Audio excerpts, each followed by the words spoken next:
IIC and IPR at St.Anne's, I welcome you all today. As Guy Kawasaki said, very rightly actually, he said, ideas are easy, but their implementation is hard. I believe only those who dare to implement them without the fear of failure or baggage of success will be a successful entrepreneur. It gives me immense pleasure to see such brave hearts on this panel discussion today about the innovation and startup ecosystem and enablers. Without any further ado, let's begin with the name of supreme power. I request Dr. Francia, Assistant Professor, St. Anne's, for the Bible reading. Ma'am, please take over. Today's scripture portion is taken from Philippians chapter 4, verses 4 to 7. Rejoice in the Lord always. Again I say, rejoice. Let your gentleness be known to everyone. The Lord is near. Do not worry about anything, but in everything by prayer and supplication with thanksgiving, let your request be made known to God. And the peace of God, which surpasses all understanding, will guard your hearts and your minds in Christ Jesus. This is the word of the Lord. Thanks be to God. Thank you so much, ma'am.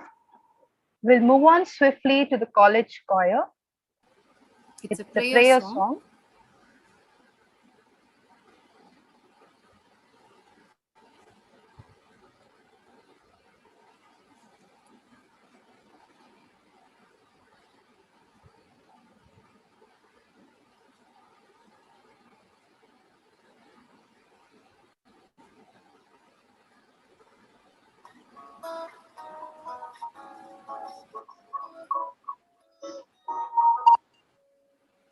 Heavenly Father,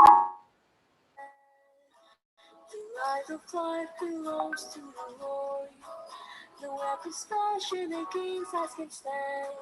The light of life belongs to the Lord, and we sing glory, honor, all strength to the Lord, and we sing glory, honor, all strength to the Lord. When all of darkness comes in like a flood, the light of life belongs to the Lord. We are the torchbearers of the future. The light of life belongs to the Lord. And we sing glory, honor, power, strength to the Lord. And we sing glory, honor, power, strength to the Lord. The light of life of the Lord, the light of life of the Lord, the light of life, the light of life, the light of life.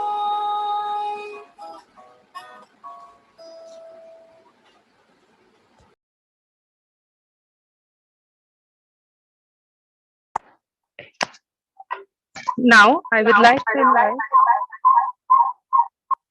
like to invite Ms. Srikala D, Head Department of Statistics, Additional Coordinator of IQAC, and Vice President of IIC, to please deliver the welcome address. Over to you, ma'am. Thank you, Amreen. It's a pleasure to see wonderful panelists, a galaxy of startup founders from India and overseas. Warm greetings to all of you. A good morning to all the people from India, and a good evening from the participants and the speakers from overseas. Just to give a brief account of St. Anne's. St. Anne's College is more than 35 years old. but always with full of more than 95% of the youth, that is our students. Here, on behalf of St. Anne's, we have set up Institutions Innovation Council. The Government of India has given this recognition in the year 2019 to St. Anne's College for Women. And our college is one of the 2 non-technical institutions to get this recognition in Twin Cities.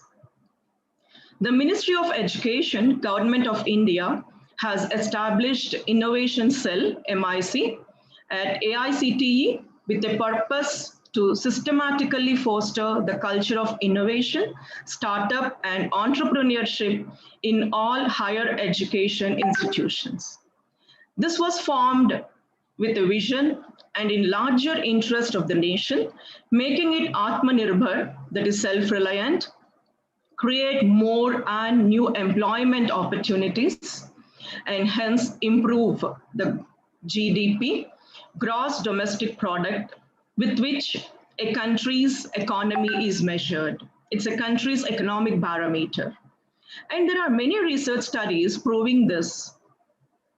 Towards this, the central government has also started startup ecosystem with many policies favoring the startup entrepreneurs, allocated huge funds, say 20 lakh rupees to Atmanirbhar program, and also directed state governments to frame innovation and startup policies to encourage innovation and startup ecosystem at micro level. In line with the mission and vision of MIC, IIC of St. Anne's is organizing the activities to promote entrepreneurship among women, where women are never behind. And in India, women are regarded highly and considered with high powers. Towards this, we have this panel discussion today, and we have eminent panelists who have made themselves, who have proved themselves in the startup ecosystem. I welcome Mr. Uday Shankar Dhanikonda, co-founder, Vice President of Engineering at Startup Wind Incorporation, San Francisco. I extend my warm welcome to Ms. Uruz Sen, founder, Street Temptation, restaurateur, social activist, Noida. I also welcome Ms. Sushmita Jakula, founder, The Soap Tub Company, Hyderabad. My warm greetings and welcome to Mr. Uttam Banerjee, Impactpreneur, co-founder, Ekam Eco Solutions, Ahmedabad. I also take pride in welcoming our own student, Ms. Fariba, who has a startup in stock marketing solutions. It's Farheen. Yeah, Fareen Teba. Thank you. So with this, I hand over the floor to the moderators and wish all the students, all the participants, a very enriching experience in this panel discussion. Thank you, Amreen.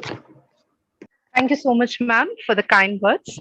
We'll swiftly move on with today's panel discussion. To introduce our speakers briefly, I would like to invite Dr. Purnima, Assistant Professor, MBA. Ma'am, over to you. Thank you so much, Dr. Amreen. Let me begin with our esteemed panelist, Mr. Uday Dhanikonda, who is the founder and CTO of Startup Wind at San Francisco and brings over 25 years of experience as a technologist and an entrepreneur. Prior to the Startup Wind, Mr. Uday had led engineering teams in reputed organizations such as Sun Microsystems, Workday, and Trinet. At Sun, Sir was responsible for delivering high-quality Java libraries, which are now used by billions of users on various devices. Also, at Workday, Sir was responsible to build a highly scalable application platform that is used by over 50 million users now. To add to his achievements, he holds 4 patents to his name. Congratulations, sir, on that aspect. He is a regular speaker at Java One conferences in the Silicon Valley, NASCOM, and to add a feather to his cap, he has featured in the Forbes and Tech Story magazine. We heartily welcome you, sir. It is our honor to have you today on board. Thank you for having me. It is our tradition at St.Ann's to extend green greetings to our dignitaries, and we continue it even in the virtual mode by handing over virtual green greetings. Please accept it, sir. Thank you. I got it. Most welcome, sir. Now let us move to our next panelist, Ms. Uruz Sen, a truly inspiring personality who leads us by example. Ma'am is a humanitarian social activist, founder of I Love Noida, restaurateur who owns Street Temptations, member of WICCI Uttar Pradesh government, and a member of Anti-Sexual Harassment Council. She is also manager and HR in Sanyukt Bharat News Portal and also founder of Insta Sochna, an upcoming project.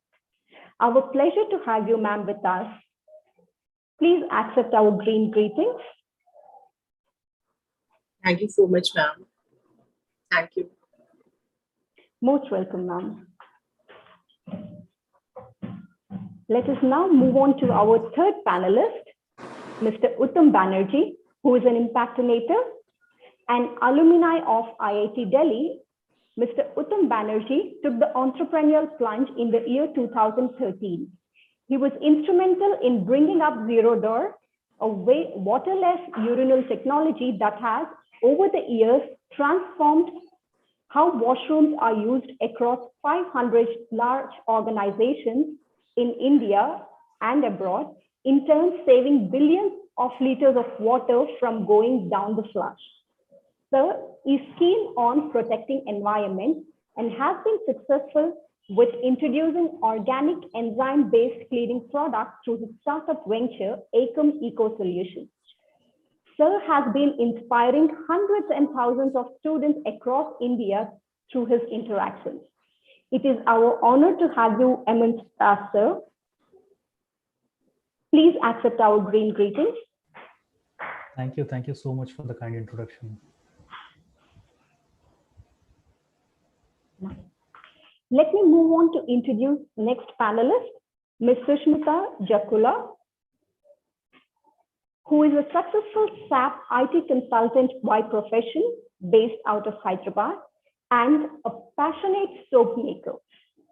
Her interest and love for niche handmade items and urge to indulge in creative activities has led her in taking the route to entrepreneurship. She has established her company, The Soap Tub, which is by now very popular and established. A very warm welcome, ma'am. Please accept our green greetings. Thank you so much.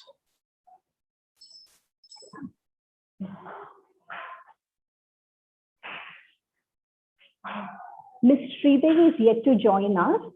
I think she has a meeting to finish off. Right. Let's move to our alumni, Ms. Farheen Teba. It is our pleasure and we take pride in welcoming you as an alumni of St.Ann. She has completed her BBM from the Institute in the year 2019 and has completed various successful projects on stock markets and logistics industry.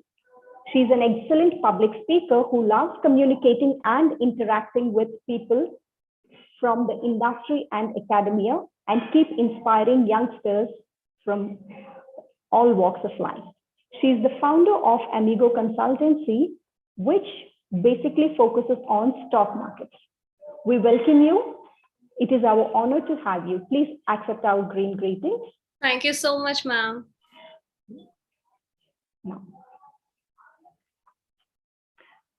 After that introduction of our panelists, I would now request Dr. Amreen to take over so that we can move forward with our panel discussion. Thank you so much, ma'am. I would just like to give a brief just about how this is going to work. So we have taken down few questions from the participants after they have registered us, and we have divided into the categories. So there are 25 questions which are in the general category, that is an open discussion. It will be open to all the panelist members and anybody will be welcome to answer it. Apart from that, we have jotted down few questions directly with each of the entrepreneur present here, and these questions have been taken from the participants. So each session will be handled by one of the moderator who is the member of our Institute Innovation Council cell. To begin with, I would like to invite Ms. Aparna, who would moderate the session first with Mr. Uday. Aparna ma'am, over to you. Thank you, Amreen. Good morning, everybody, once again. So first, we will have a brief discussion with Mr. Uday regarding his startup, and then we'll move on with each of the panelists and finally keep it open for everybody. So, Uday, sir? Yeah. It's a pleasure having you here, sir, in spite of the time difference. Thanks a lot. So first, we'd like to know about the virtual innovation platform at Startup Wind, and also how it is helping in innovation and entrepreneurship programs globally, sir. Okay. So I would, initially I was thinking I will not share anything, but can I share? Oh, sure, sir. You can.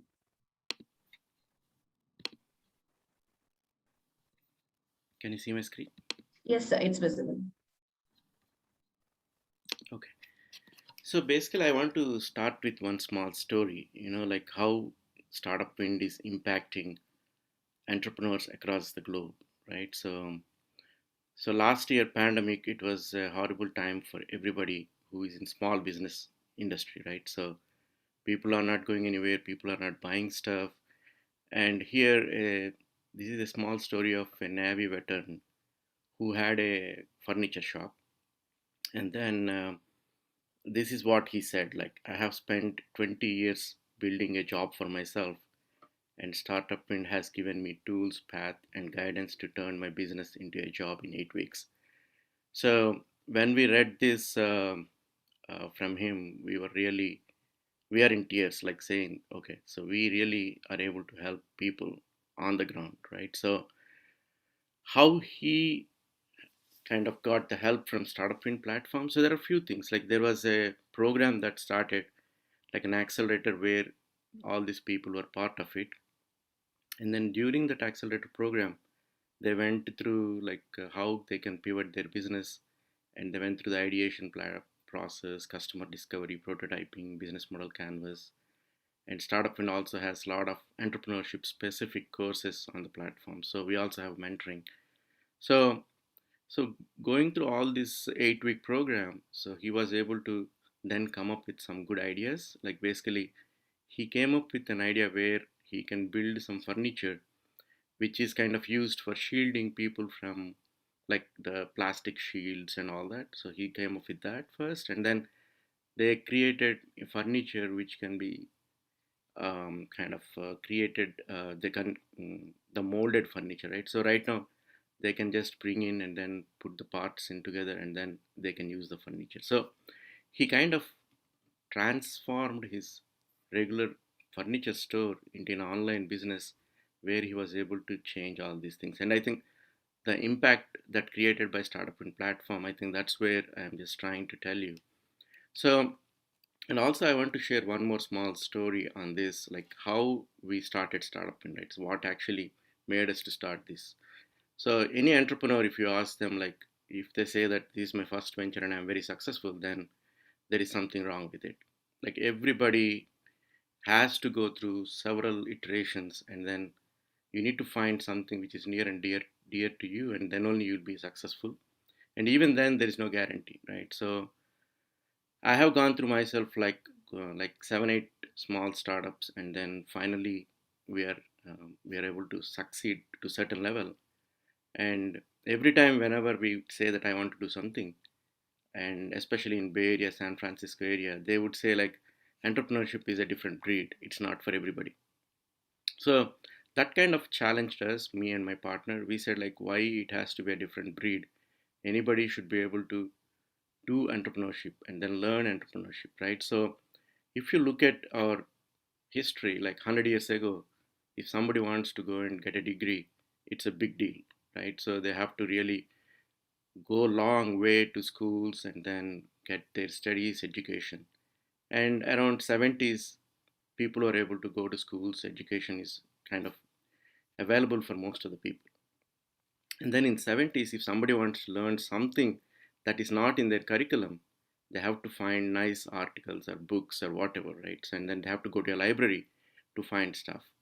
And now into 1999, 2000 timeframe, like Google came up and other search engines came up and everything is available online. So I think all these paradigm shifts happen, and we think that in starting 2010, 2015, things have changed so much, and we started believing that entrepreneurship can be done by many more people, not just who are a different breed. So that is actually where we started Startup Wind. And so we have found that the basic institutional knowledge about how to do minimum things, right? For example, if you look at, I have an idea, but then how do I validate that? What is the process? So we kind of created tools using design thinking. And then those tools will enable people. It does not give you any solution saying that, hey, go and do this, right? But it will at least tell you, okay, so did you talk to a customer? Or did you understand what the customer wants, right? And then did you do any prototype? Did you get the feedback, right? So there's kind of design thinking tools, we have built those. And along with that, business model canvas, right? So if you have an idea, that's not at all enough. So you need to prove that there is a business value for it. Even if for a non-profit organization, still there should be a business value, because otherwise you cannot sustain that business for a long time. So you cannot just burn the cash and then say someone is going to give me money all the time, right? So even a non-profit organization, they need to have a business model canvas where they can say, okay, who are my customers? What is the value I'm providing to them? And then how I'm going to my money, right? Make my money. So, so those two things are very critical for ideation phase and understanding what you have to do. And once you have that portion of ready, then we need some kind of mentoring. Like at every stage, you need to have mentors who can help you to get to the next stage, right? So at least help you to understand what it is. So we kind of built that portion also. Like it's an integrated platform where you have mentoring, and then we also have alumni angel funding. So this again, all this circle that I'm talking here, it's mainly in the perspective of universities and colleges and states. Okay. And then we also have like idea and business plan competitions that run on our platform, and also we have online entrepreneurship classes. So there is like, this is how we build the entire suite of platform. And there are some free tools that are available for everybody, but there are some other tools that are for price, right? So and those tools are only available through universities and state governments right now in United States. So that's how the journey has started for us. And so these are all the things in the whatever you have seen in that circle. So those are the things that we create as an impact, like basically help entrepreneurs to understand the process and learn and then accomplish.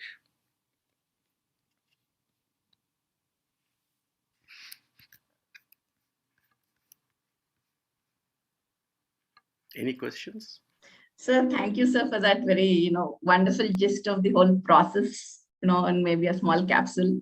This is like reminding me a little bit of recursion from computer science. You're like a startup for startups. Sir, since, you have a lot of exposure both in the US as well as the Indian systems as such, how would you say the ecosystem culture compares, sir, vis-a-vis US versus India? So I think one major difference, like now things have been changing. So I tell like in 2001, 2002 timeframe, when actually the Indian boom has started, right? So early 2000, where Indian boom of companies started. And most of the companies that started at that time are purely like e-commerce sites, like, okay, I can build a site for bus tickets, or I can build a site for food, or I can build a site for something. But actually technological companies that have not started in India for a long time. I think now things have been changing.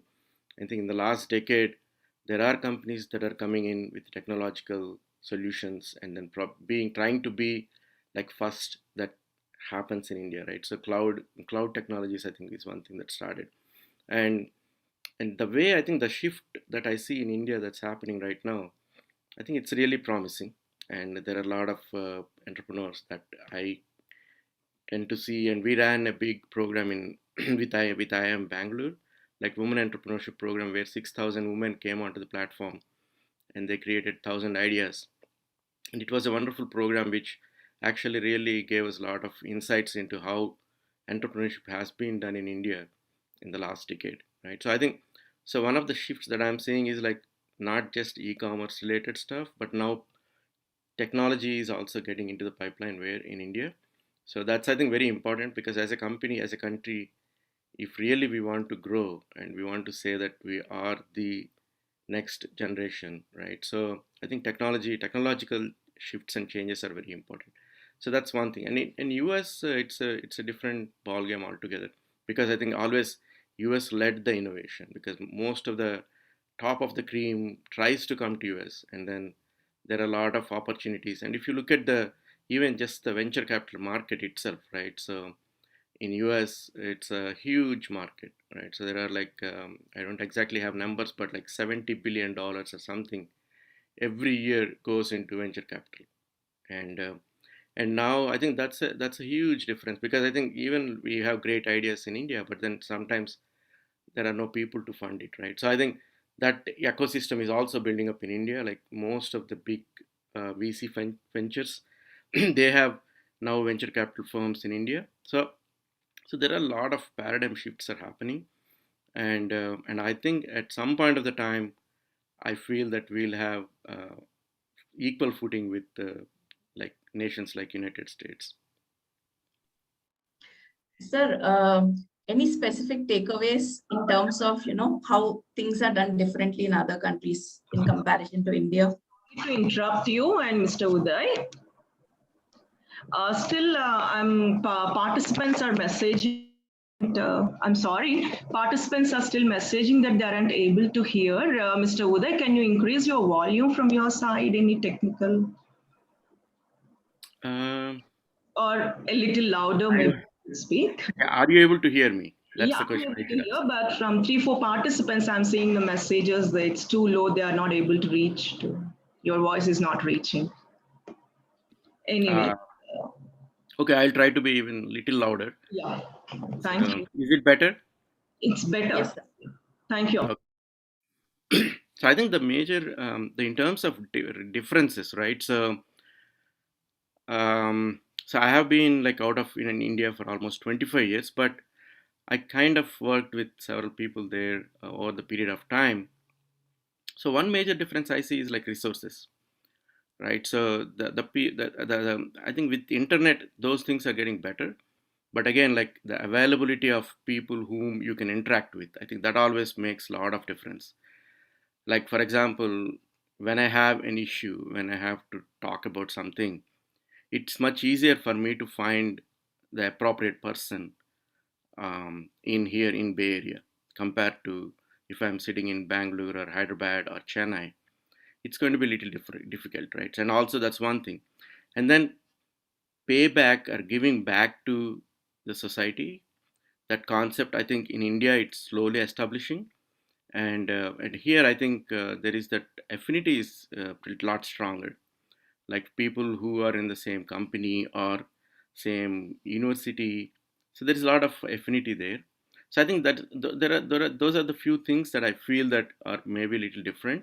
But I am really glad to see one of your alumni student who has done something, and she's back on your panelist today.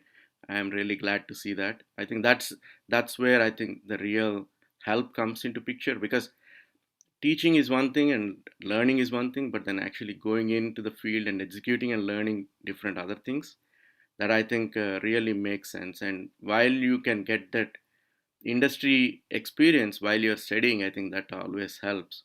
So, so I think so. Those are the few things I feel that definitely being in Bay Area, I can see those differences, and maybe other panelists can tell how how much difficult or easy for them to find resources in India.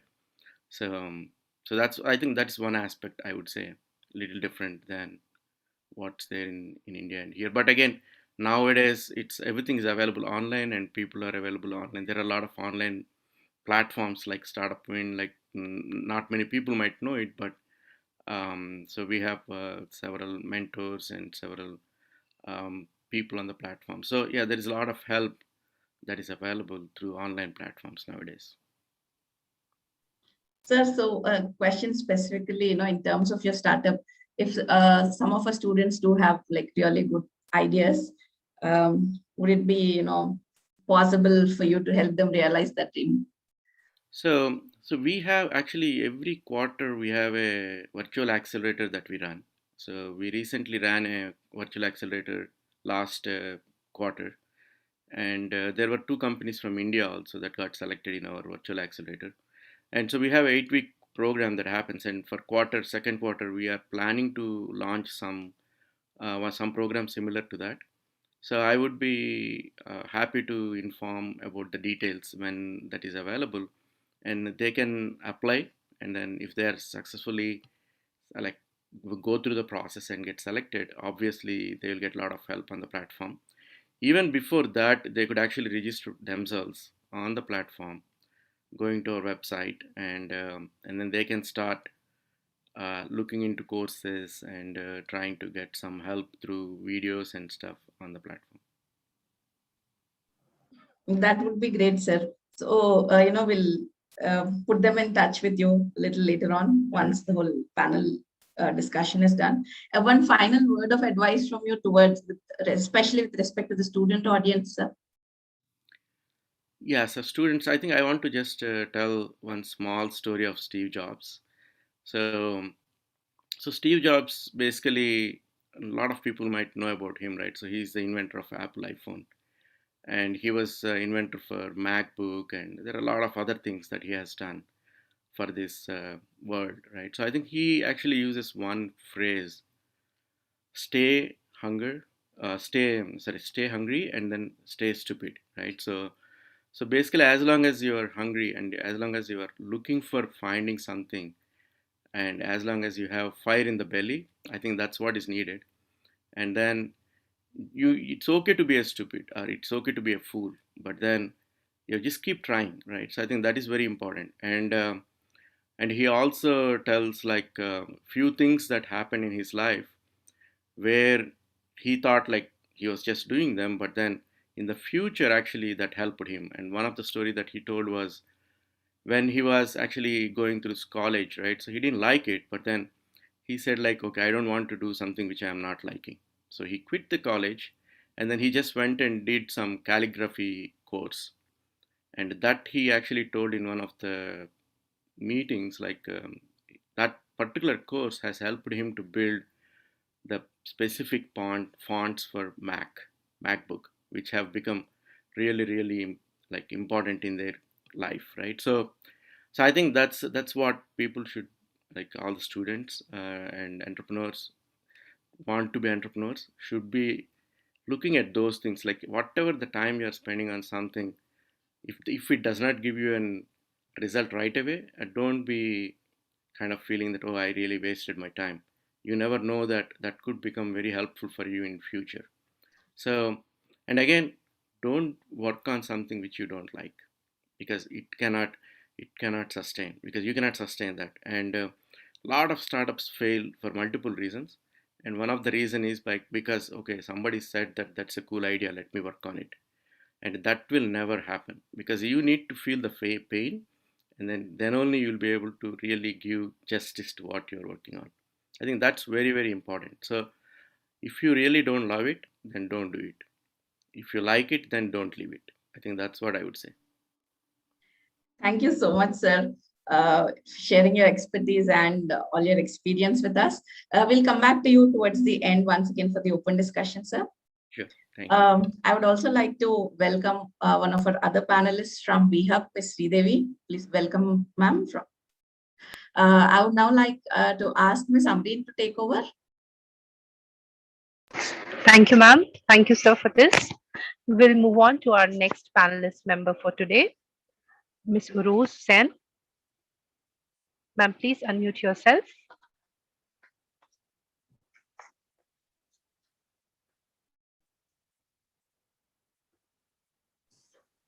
Yes. Hi, Hello, good morning. ma'am. Yeah, hi, good morning to everyone. Good morning, ma'am. It's really a pleasure to have you here today. Despite of your hectic schedule, I'm so glad that you're here with us. Thank you so much that you guys inviting me here in such a big platform. Thank you, ma'am. You're most welcome. And there are a few questions from our participants regarding your startup. So if I request you to please address those questions.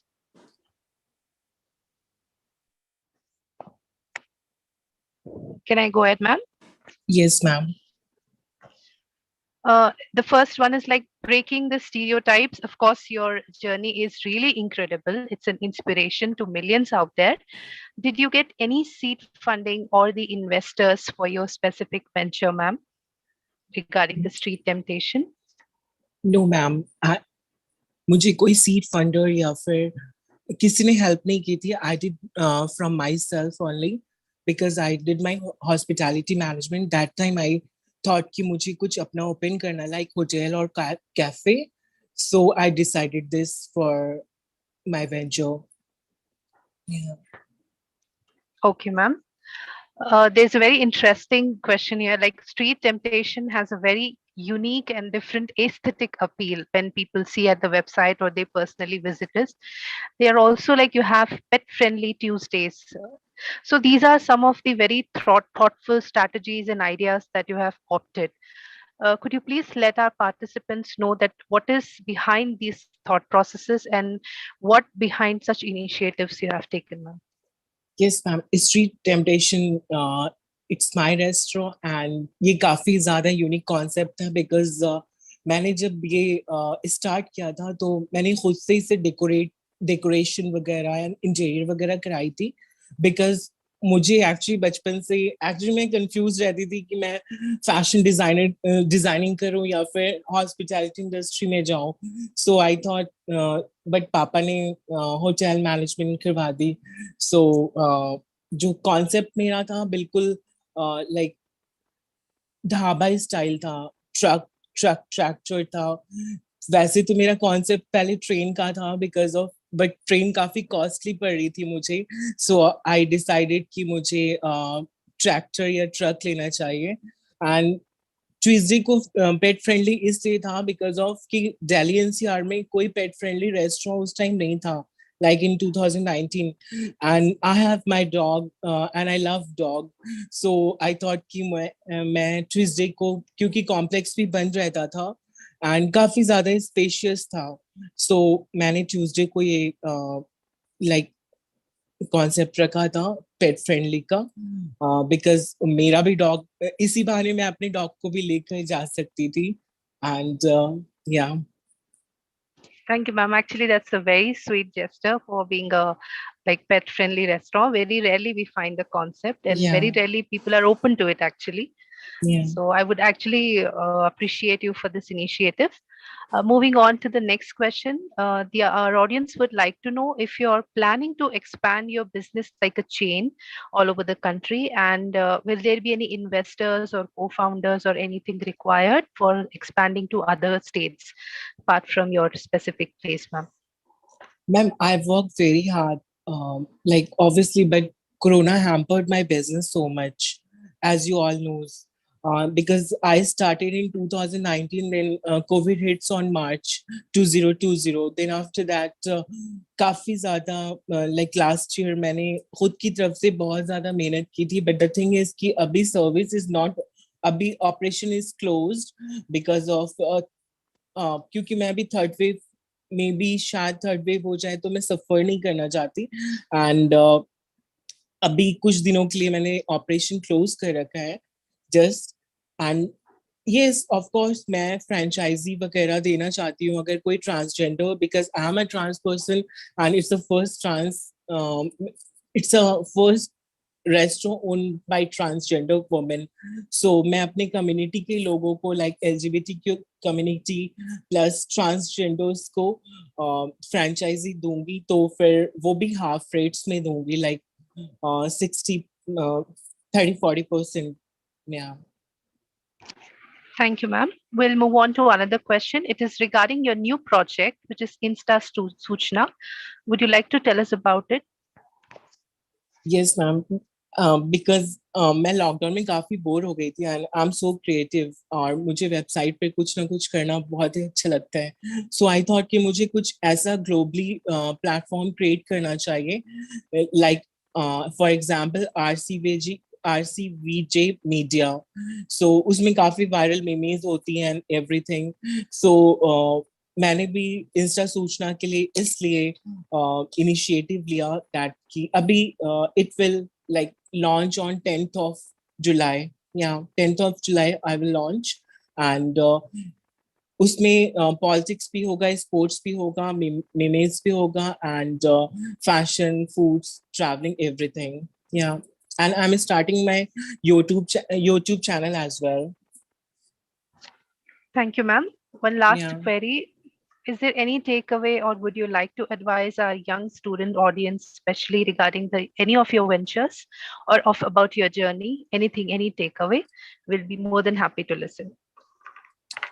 I want to tell everyone that don't discriminate if anyone like we trans are not alien or something we are also human being like you so respect each other and अगर आप किसी trans की अगर आप उसे motivate करते हो and उसे आप और भी ज्यादा एडुकेट करते हो तो वो और भी आगे जाएंगी एंड द थिंग इज कि स्टिल ट्रांसजेंडर को बहुत ज्यादा डिस्क्रिमिनेशन फेस करना पड़ता है सो आई वांट कि ऐसा कभी भी वर्क प्लेस पर या फिर कॉलेज लाइफ में नहीं होने चाहिए बिकॉज मैंने when I was in school और college then मेरे साथ काफी ज्यादा डिस्क्रिमिनेशन होता था लोग मुझे गंदे गंदे कमेंट्स करते थे मेरे नाम के अलावा बहुत सारे नाम मेरे रख दिए गए थे सो काफी मुश्किल होता है वो वक्त जो बच्चा उस दौर से गुजरता है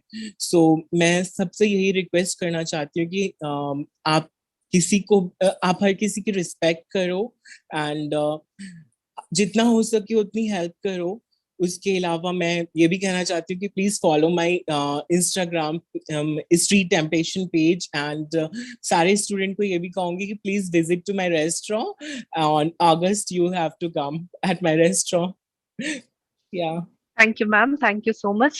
And we would actually like to congratulate you for all your accomplishments. And really, you have broken the stereotype of gender bias. It doesn't matter which gender you belong to or doesn't belong to. Yeah. So a lot of congratulations to you on that. We'll Thank get you back so to you much. at the end of the session, ma'am, for the Sure, ma'am. open discussion. We'd like to move on to the next panelist. Miss Lydia, I request you to please take over the session. Our next panelist will be Mr. Uttam Banerjee. So please unmute yourself. Aparna ma'am, please make Lydia co-host ma'am. She is unable to unmute it seems. Yeah, sure.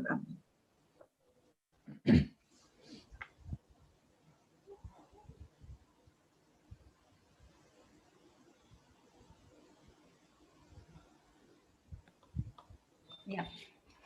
A very good morning to everybody. Good morning, sir. A very warm welcome to our panel discussion once again, Uttam sir. That's the theme of, having a stink-free and waterless toilets is really out of the box idea, where India is the second most populous country and people in villages and rural areas are still suffering to get their own toilets. The idea which you have come up with is really great.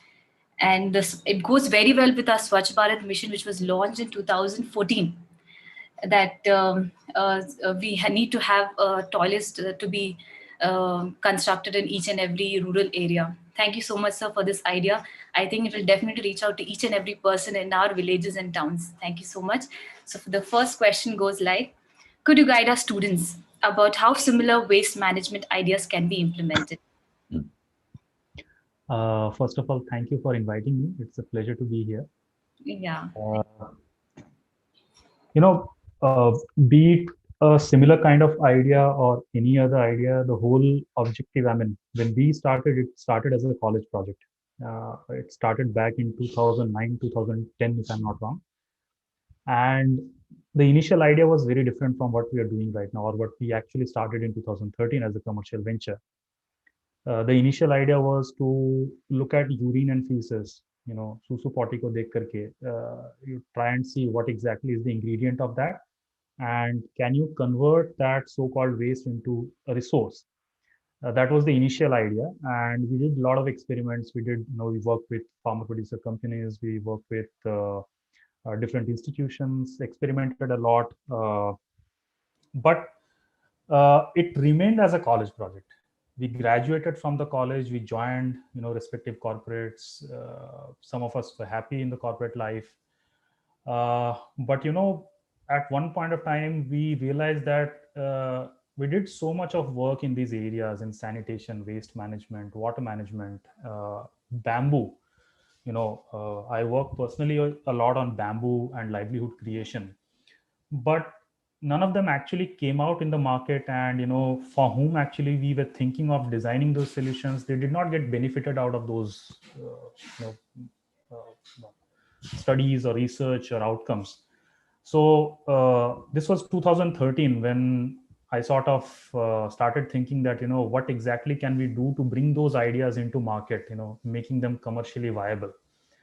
And the initial thought process was obviously because the moment you think about a social venture, you think about creating a non-profit organization or some kind of charity. But we had a lot of debate on this, what exactly we need to form. And then we realized that let's form a for-profit social enterprise. So the idea would be definitely to bring profit into the system, but at the same time with a social entrepreneurial angle to it. We believed that nothing should be available free of cost, because the moment you give free of cost to somebody, if they don't value so that was the idea. And we kind of started working on whatever we had, and we realized that we had a lot of ideas, and that was, I think, in 2013 we realized that if you want to create some commercial venture, you need to take small steps, baby steps, and maybe work on few ideas in the beginning, and then as along the way you keep on building, you try and incorporating the other ideas as well. So we shortlisted, we zeroed in all of those ideas that we had, and then we finally sort of concluded that we will start with this small little concept of waterless urinal, and we try and see what we can achieve through that. We'll try for a couple of years, and once we reach to a certain level, then maybe we will get into the other systems as well. So this is one of the sort of important learnings, I would say, that we had along the way, that many times we have a lot of these thoughts and ideas, and we get a lot of energy by thinking so many things, and then we think ye bhi karte hain, wo bhi karte hain, sara kuch ek sath karte hain, and then it gets messed up, because you have limited amount of time, energy, resources. So better to take one step, small things at a time, build on top of that, and then bring other stuff in the frame.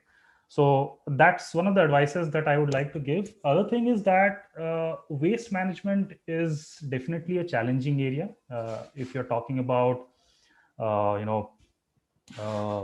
starting up a commercial venture, a for-profit kind of an entity, but it's very rewarding at the end of the day. You get to see a lot of impact, you get to see a lot of difference, and it's very, very satisfying at the end of the day that you have really created something for the society. So yeah, that's something that I would like to. Yeah, that's true, sir.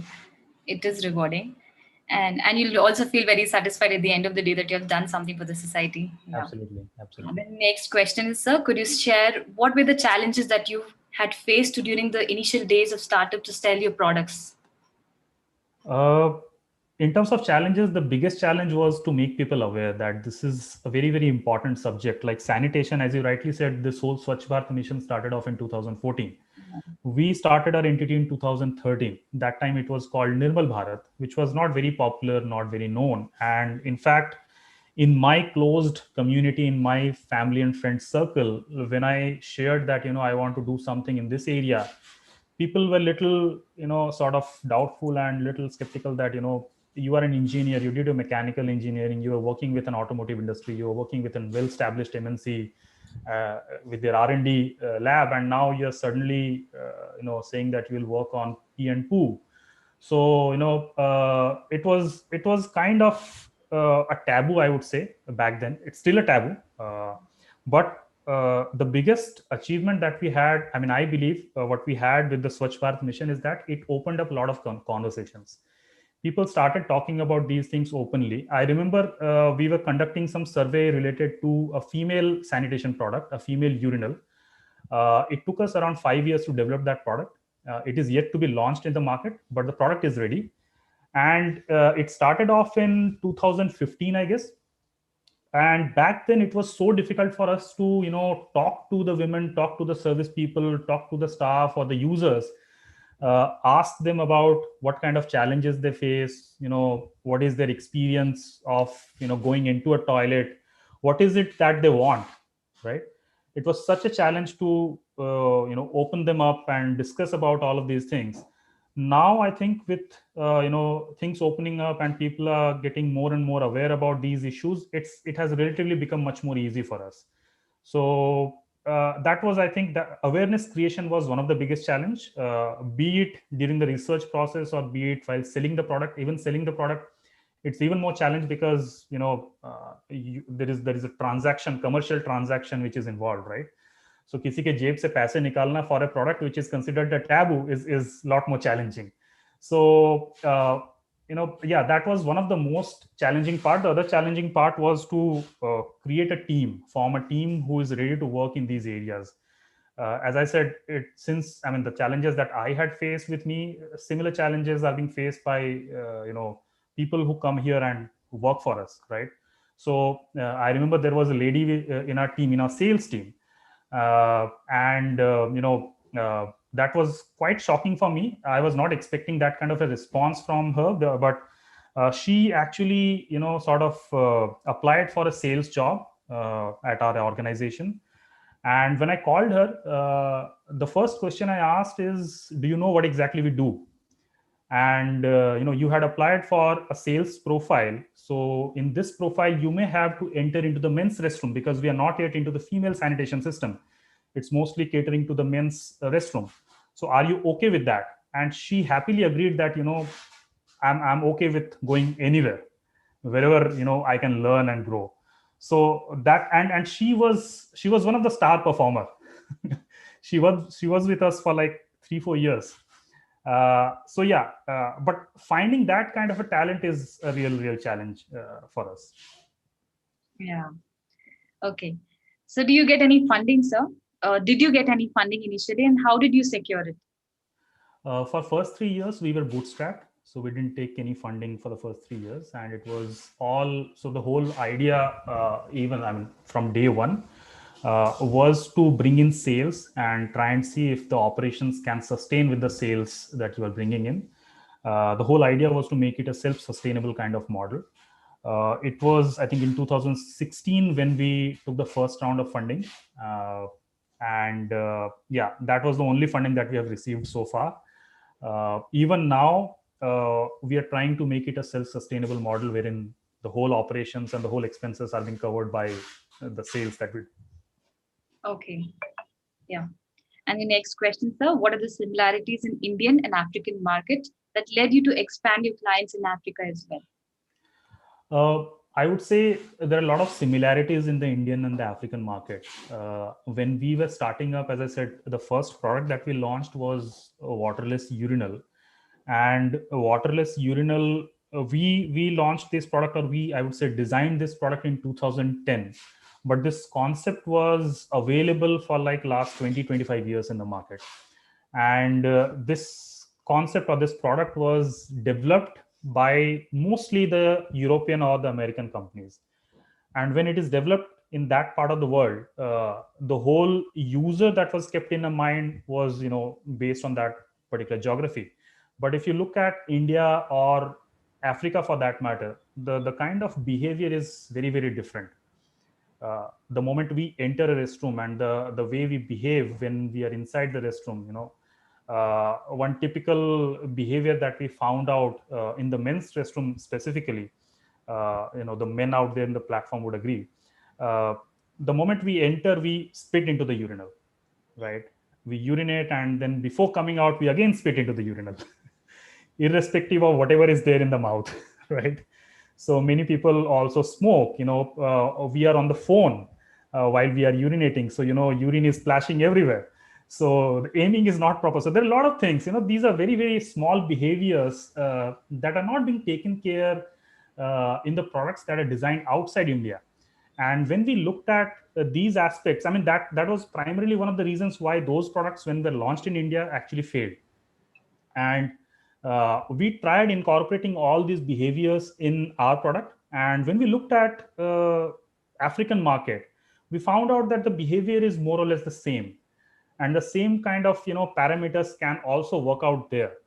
And that's the primary similarity that we found in the Indian and the African market. The geography is more or less same. The kind of behavior, the kind of socioeconomic status is almost same. So it's kind of relatively less challenging for us to expand in a market like Africa than expanding, in the US or in the European countries. Okay. Yeah. And your last question, sir, is there anything you would like to bring to notice about Ecom Eco Solutions to our young college students? I mean, I completely agree what Mr. Uday was speaking about, what exactly you should do and what you should not do being a student. One question that I'm often asked is, what exactly is your opinion about the 9 to 5 job versus a business or a startup or an entrepreneur? I often say this, that, there's nothing wrong with a 9 to 5 job. And as rightly mentioned by Mr. Uday, that you should not do something because somebody else is doing it or somebody else has told you to do it, right? You should only do it if you have belief, strong belief in it. If you feel, for it, and if you can actually continue it. Like the example that we gave for us, initially when we worked on these products, we left it just like that. We didn't take it forward. We left the college, the project was over, we got good grades, and then we moved out. But I see a lot of people these days want to become an entrepreneur because somebody else in their network is an entrepreneur. Somebody else is having a visiting card with the designation of CEO or CEO or whatever. I deeply feel that you should not go ahead and do that. Just do it because you want to do it. If you can put your 100% into it, then only do it. Second thing, there is also a big, the funding is a big buzzword these days. I come across students and budding entrepreneurs, I would say, asking this question that funding kahan se laun? I have the idea, I have everything, but funding nahi hai, paise nahi hai. I believe that funding is not the key ingredient of venturing into something new. The whole point is work on your idea, bring that idea into reality, implement it, try and see the actual world. Funding will automatically come. People who have the money, people who are ready to fund, or are the potential funders, they also want to see what exactly can you do, right? They cannot blindly put their money and fund into it. So yeah, that's what I want to convey.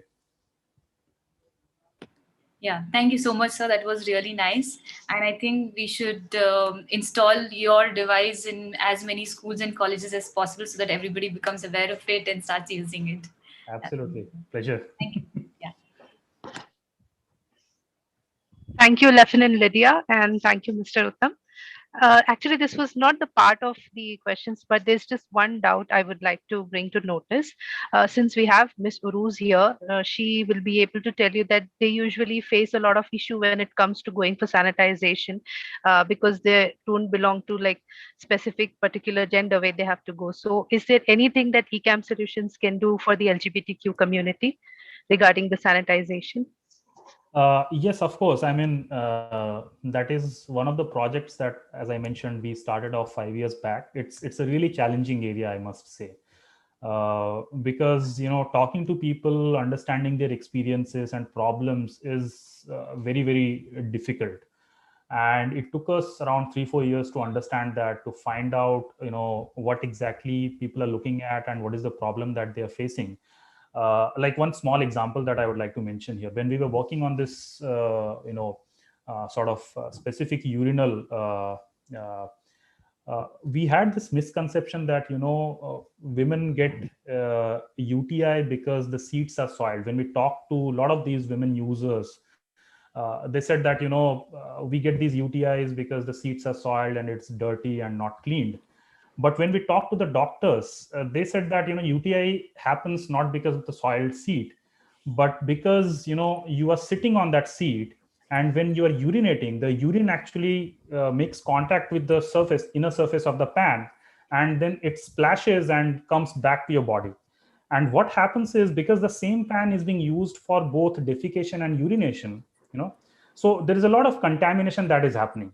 So it's not the seat which is the problematic area, it's the whole pan or the whole system which is being used for both urination and defecation, right? Other challenges that we faced was, like, we have this device to control the odor for men's urinal. When we tried replicating that in this particular urinal, which were we were designing to cater to the larger community, be it the transgender community or the women's community, we experimented a lot with what goes inside the pan, whether there is purely liquid, or if you have a menstrual cycle, what kind of consistency that liquid goes, and whether this will choke the system or not. Because another aspect of that was, because the posture is same, for defecation and urination, the posture is same, so occasional defecation may also happen. How do you avoid that, right? How do you declutter the queue outside the restroom? How do you make that process faster? How do you make it more comfortable, but at the same time little discomfort, right? So all of these things, what's the correct posture? For men, it's just standing and peeing, but in this case, it can be standing, it can be sitting, it can be squatting, hovering. There are a lot of different postures. There is also a great differentiation in this case based on the clothing that you're wearing, right? Based on your body structure, based on the physique, based on whether you have arthritis, whether you're pregnant, whether you're going through a menstruation cycle. There are a lot of different parameters, different set of challenges that you need to go through when you are trying to design something like this. So it was a big challenge for us, and I would say the reason why we have still not launched it commercially is because we are still in the experimentation stage, and we are still trying to experiment with a larger variety of population, as in different geographies, different set of working style, different kind of communities, and trying to understand how it's actually reacting or how it's actually interacting with the user, and what kind of experience, better experience we can bring in. So yeah, we are working on these areas, but definitely it's a challenging area, and it will take some time. Thank you so much for addressing it, sir. We'll move on to the next session. I request Ms. Aparna to please take over this session, and the speaker for this session is Ms. Sushmita Jakula. Ma'am, over to you. Thank you, Amreen. Hello, Ms. Sushmita. Pleasure to have you here. Hello, ma'am. It's my pleasure too, and it's an honor to be a part of this wonderful panel, and also among so many young students and budding entrepreneurs. Thank you. So, our first question for you is, the soap industry, basically, you already have a lot of FMCG giants out there, very well established. So how were you able to identify the gap, or, what is it that drove you towards this business in the first place? So like to start with, like I'm actually an IT consultant, SAP IT consultant working for Accenture. So I just, I really never had any like such plans or anything to start my own brand or a product or something. So maybe like life chose me to do this or come this way. So like I worked there for 8 years, and then I got my maternity break in between, and my skin got really sensitive due to the lot of changes happening in that time. So I was and like all all these commercial products which we usually use, which we really don't pay attention, like what soap are we using, and usually people have a very, or maybe they just don't even bother, it's just a soap, that's what they think. So so then I started to understand like maybe the soap or the product that I'm using is not suiting me. And somehow I just came across this soap making workshop, and I was free because in my maternity I happened to take that class, and I just started to make some soaps for myself. And I really could notice the difference personally, mine being a sensitive skin. So I was then I started using them for my baby. Then and also like my family members started using it, and they really could notice the change of how you like what it is when you use a commercial regular one in the market, and then how it is when you use a handmade one or like that one. So as I started making, and like one strong point what I have is the creativity. So I always like doing things in a creative way, something out of the box. So then I started exploring some different shapes, like a lion or a tiger or maybe a flower. So, and as I started putting my photos in this WhatsApp and all that, so there was really a good response from my cousins, friends, family that way. And they pushed me, and like after a certain time they really pushed me, saying that you should have a Instagram page and you should like really start sell, like maybe selling it, or maybe keep it open for everyone.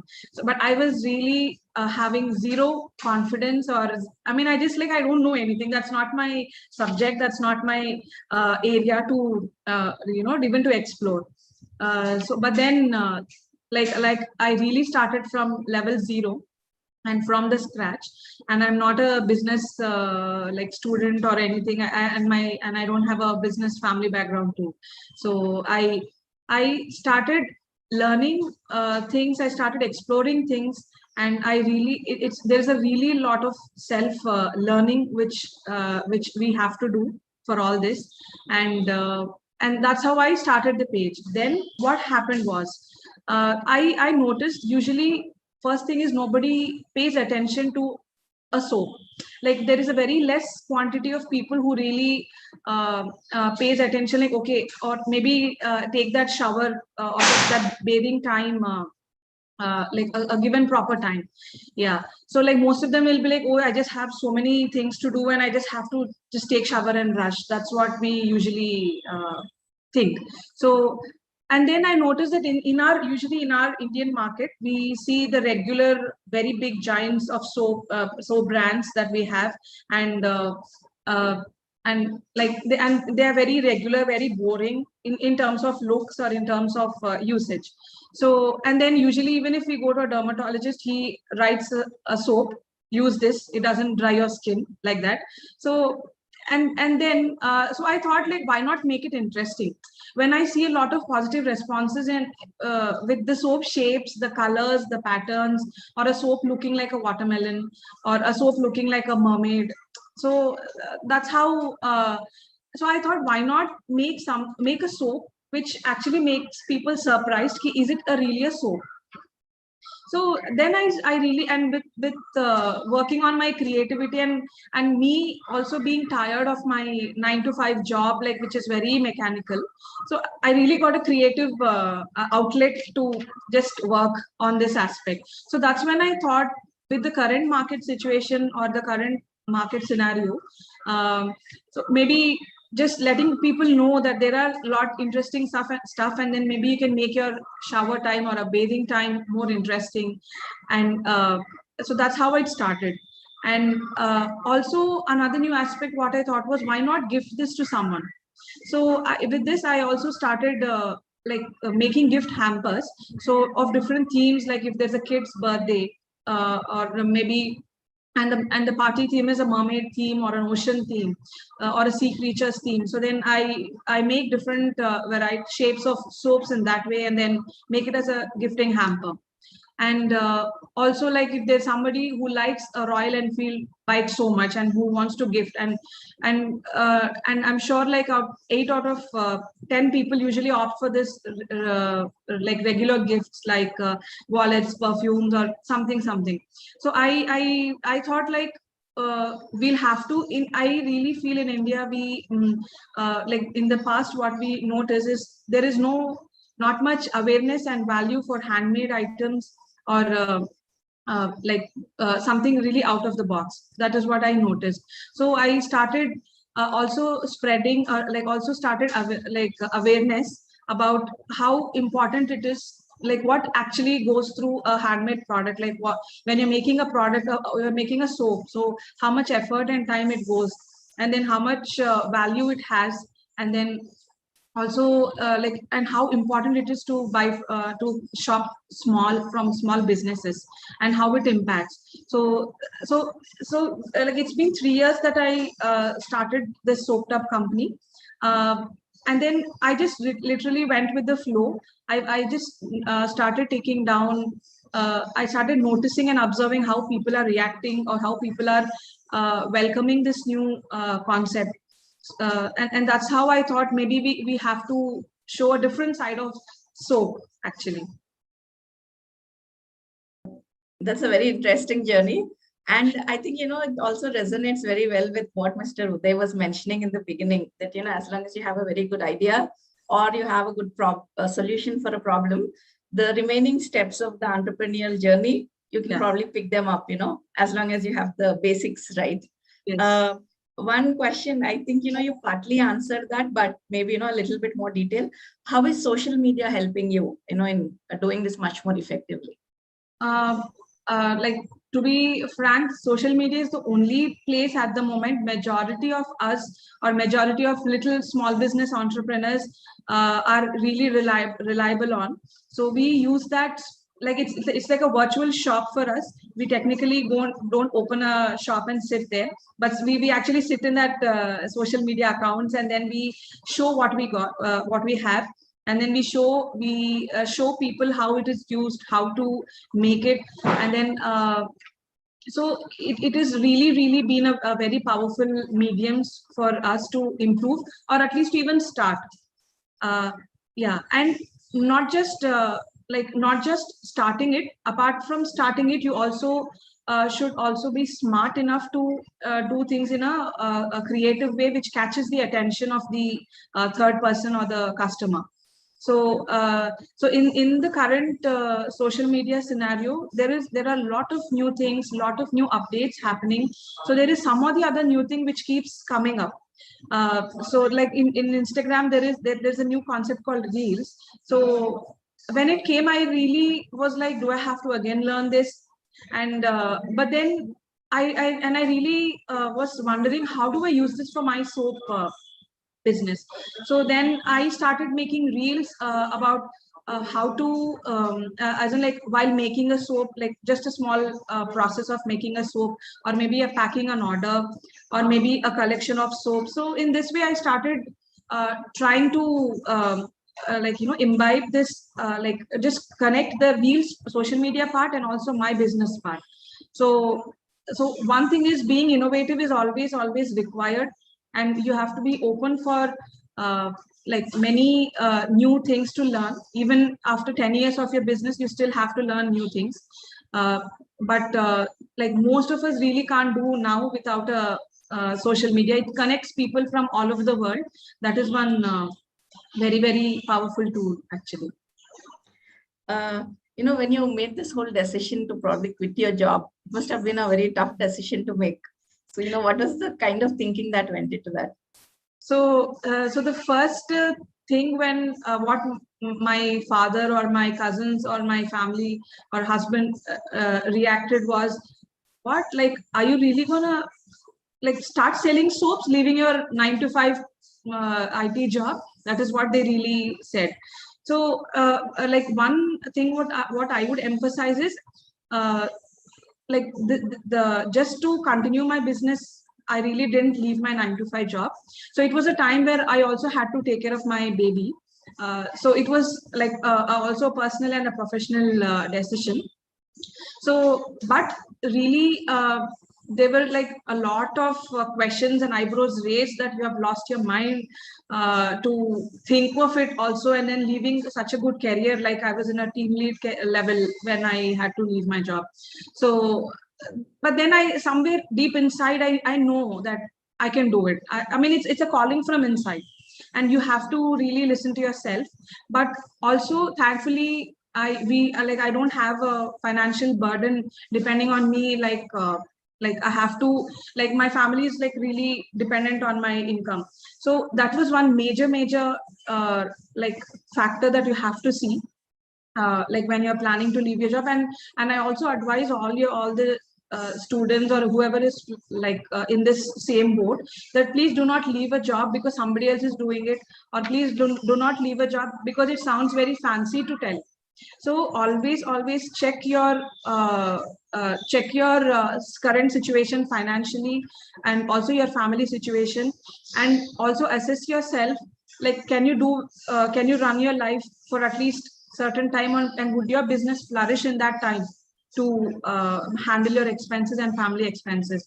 So that is one really important thing that you should do.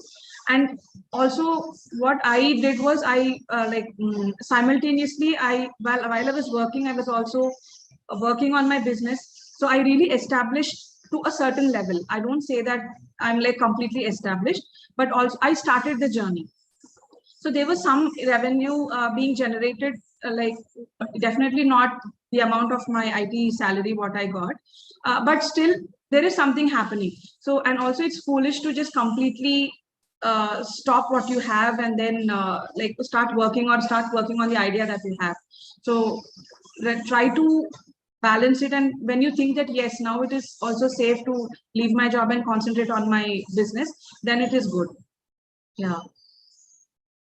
So I think that's, a very sensible thing, especially for the younger student community, that you should also look at the viability part of it, and maybe, you should really do follow your passion with all your heart, yes, but also maybe take in a little sense along. Yes.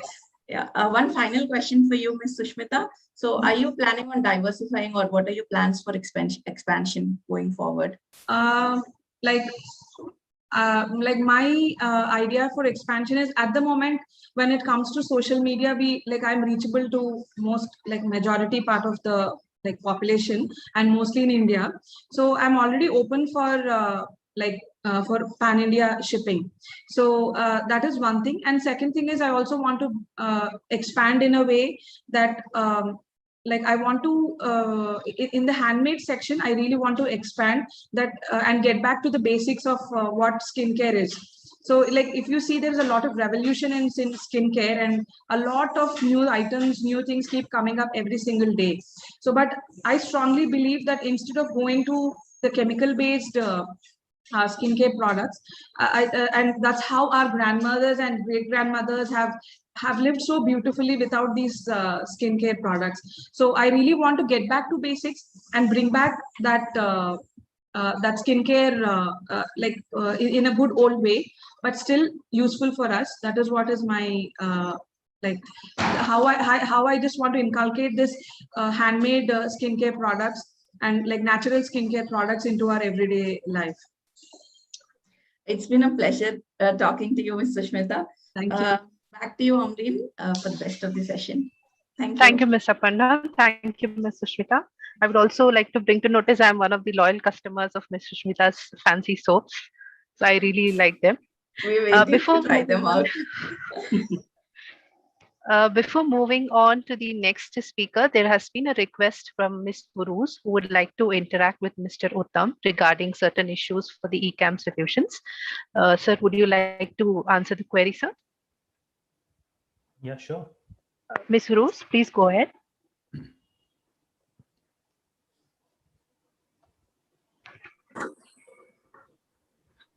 Hello, Uttam.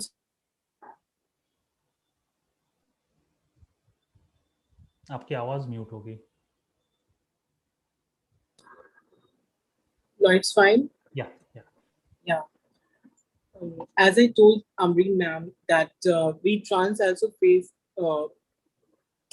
बहुत ज़्यादा like toilet की वजह से हमें बहुत कुछ face करना पड़ता है क्योंकि एक्चुअली ट्रांसजेंडर्स के एक फेजेस होते हैं लाइक वो डायरेक्ट बिल्कुल फेमिनाइन नहीं हो जाते क्योंकि जब तक हार्मोन्स नहीं लेते हैं एंड सर्जरीज के बाद ही लोग डिस्क्रिमिनेट नहीं करते हैं एंड फिर उसके अलावा ये भी कहना चाहती हूँ कि I have lots of friends who are trans men like they are trans men and they menstruate as well उनकी menstrual periods भी आती है और periods के दौरान उन्हें टॉयलेट जाना बहुत मुश्किल होता है because वो जो उनका gesture रहता है and posture रहता है वो बिल्कुल मेल वाला रहता है and menstrual time में like 5 days का जो टाइम होता है उस टाइम वो काफी ज्यादा प्रॉब्लम फेस करते हैं क्योंकि वो मेन का वॉशरूम भी यूज नहीं कर पाते बिकॉज ऑफ कि उनकी पीरियड्स होती है एंड डस्ट भी नहीं होता वहाँ पर बैग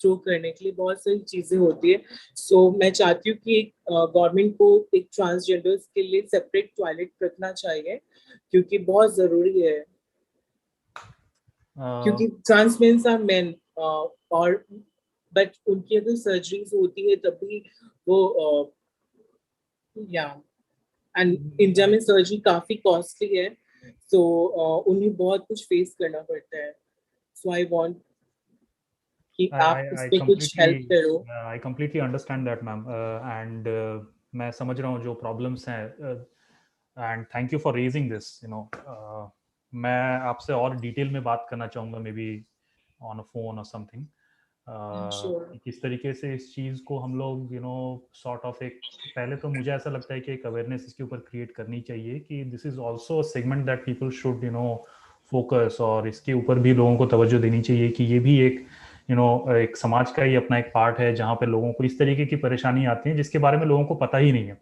राइट जो इस चीज़ के बारे में जानते नहीं है जो जिनको इन चीज़ों के बारे में पता नहीं है तो वो इन चीज़ों के बारे में सोचते भी नहीं है क्योंकि आप देखते हो कि इतने सारे एड्स भी होते हैं like stay free and best करके बट वो सिर्फ फीमेल करती हैं एड्स बट ट्रांस मेन को भी ऐसा कुछ ताकि कैंपेन शुरू किया जाए ताकि लोग अवेयर हो एंड गवर्नमेंट तक भी ये बात पहुंचे क्योंकि ज्यादातर लोग नहीं जानते हैं दैट्स द थिंग श्योर आप अपना नंबर अगर शेयर कर सकते हैं चैट पे मैसेज में तो then we can talk on this in more detail sure So instead of chat, sorry to interrupt, we'll just try to communicate you both because chat is open to all.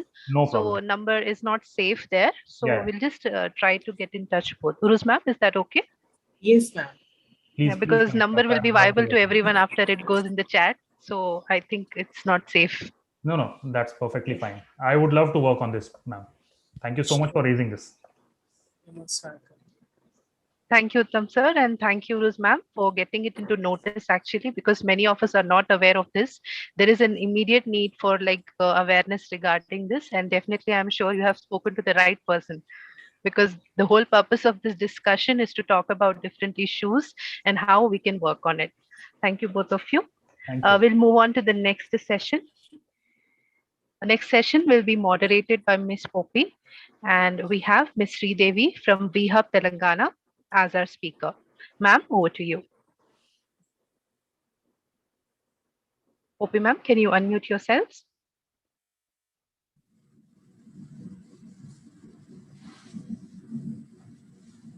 Hello, hi everyone. Yes, I can unmute. Okay, ma'am. Please carry on. Very good afternoon. Good afternoon. I hope I'm audible. Yes, ma'am. Yes, ma'am. Mama, we have a couple of questions for VHub. My first question is, what is the process for women entrepreneurs to approach VHub and find a mentor who can help them to expand their business ideas? So for actually addressing this, and also I'm sure a majority of all of you are new to the Telangana ecosystem, innovation ecosystem. So I would like to share a very small PPT with all of you so that you get a holistic idea of how Telangana is helping the startup entrepreneurship to be actually budding in the state. Is that okay? Yes, ma'am. Yes, ma'am.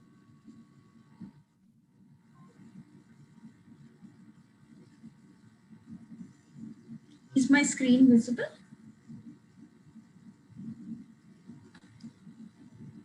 Hello, is my screen visible? Yes, ma'am, Yes, it's ma'am. It is visible. visible. Yes.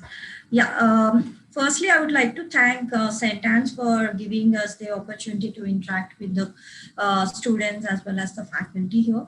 And I am Sridevi. I'm working as a senior manager incubation at VHub. I basically head the urban tech vertical, and I'll be taking you through a lot of details which we work across as well as the Telangana ecosystem as such. So yeah, so to give you actually a gist of how different state government entities are spread across different stages of the startups, I would like to actually have your attention on this slide.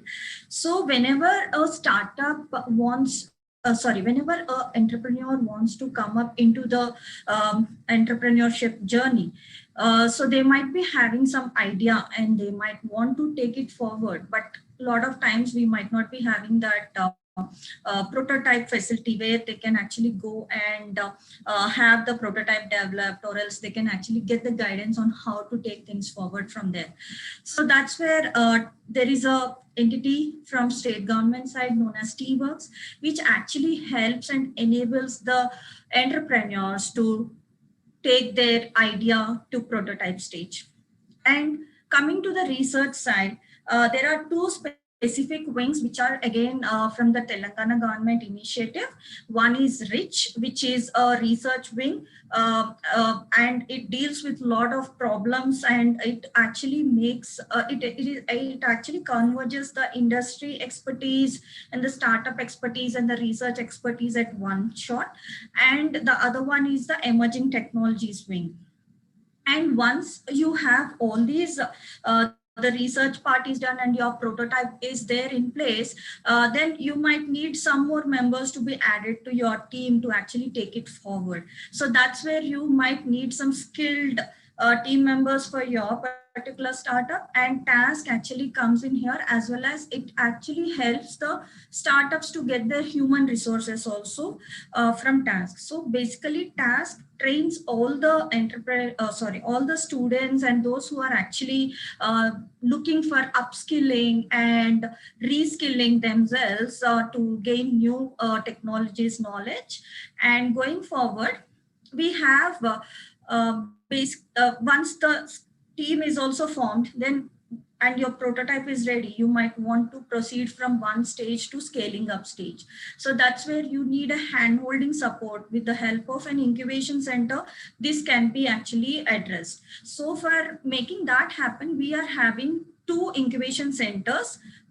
One is T-Hub, which is the India's largest incubation center, and the other one is VHub, which is exclusively formed for actually taking things forward for women entrepreneurs exclusively.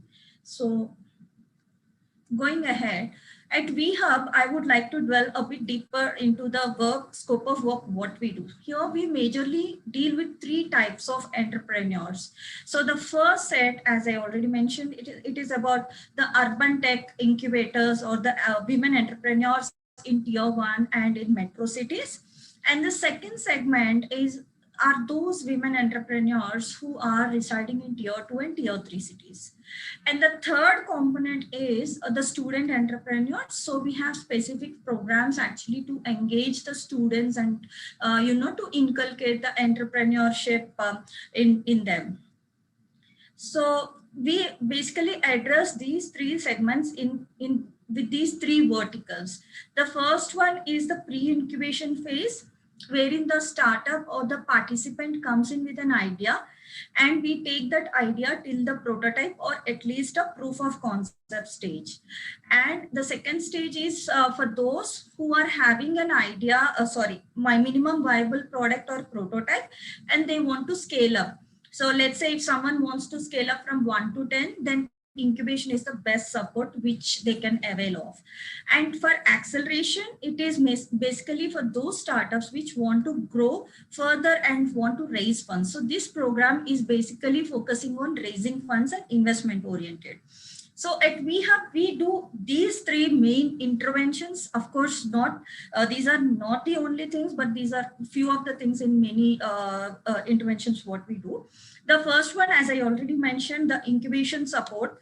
And the second one is about the ecosystem building. So whatever programs we do, we collaborate with international agencies and corporate programs across the different corporate entities, as well as the cross state government led programs. And also we have few academia programs which are focused mainly towards students, so that a women entrepreneur can actually get the exposure to a 360 degrees view of each of these segments. Like if a student want to learn something more on let's say data science, so we have a program, and also if they want to hone their entrepreneurial skills in data science, we have a program with Stanford University. So the student can actually participate in that program and can actually get their things forward, ideas forward in there. So the other intervention where VHub is majorly focusing on is on the government support. So once the ideas are actually there in place for the startups, and once their MVP is there, sometimes they do require some kind of government support to take it forward. So I'll touch upon this more in detail in my further slides. So this is the approach how we usually take for each of the programs. So whenever any program with any entity is actually coined out, we do the outreach for the particular program. And post that we have the applicant screening, which actually shortlists the beneficiaries of the program. So based on the stage of the program, if it is a pre-incubation, it will be only one screening phase. If it is an incubation program, then the number of screening stages will increase. And also it will be more difficult screening stage as we go through each of the programs from pre-incubation, incubation, and acceleration. And the third step, what we follow is onboarding of these startups or the participants who got selected for these programs, and then doing their need assessment and goal setting, and coming out with the milestones to take their journey forward. And in the fourth stage, what we do is we actually now have their milestones ready and their goals set up. So in order to actually have these achieved, we need to have a continuous mentoring support which needs to be done.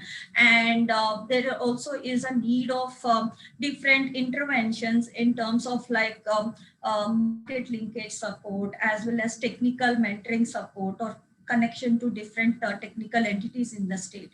So that's where this fourth step is very crucial. So coming to my earlier question, which was asked, it is being addressed here.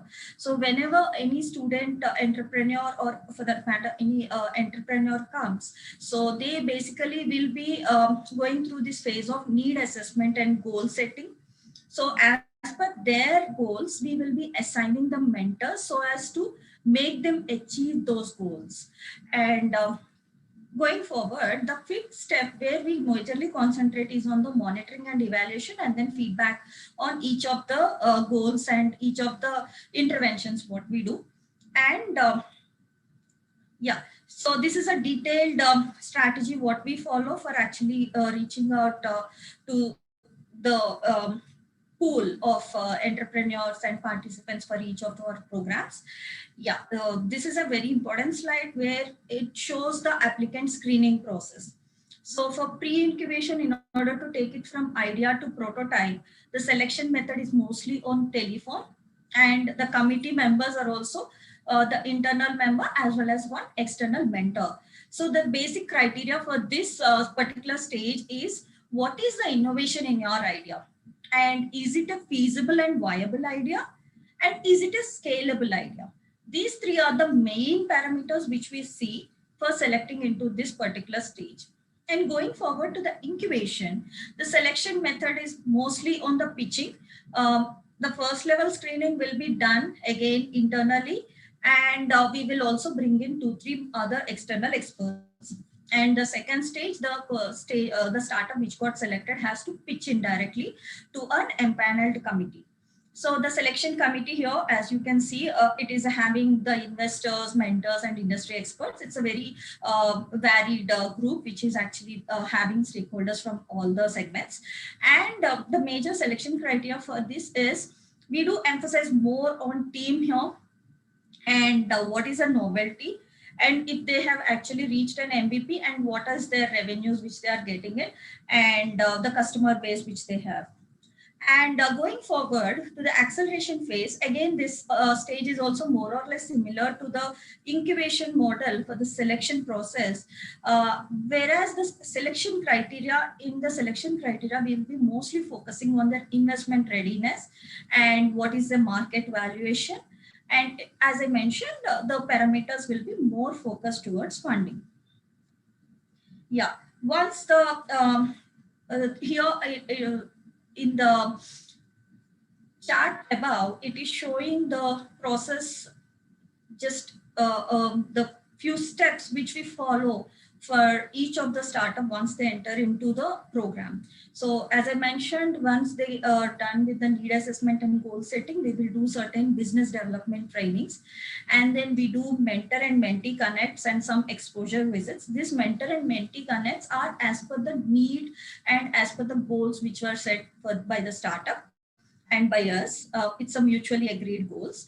And the fourth step would be prototype creation and product launch for those who are coming in with an idea, and assessing market readiness and establishing market linkages for those who are into idea at incubation stage, and grounding enterprises and raising of funds for those who are in the acceleration phase.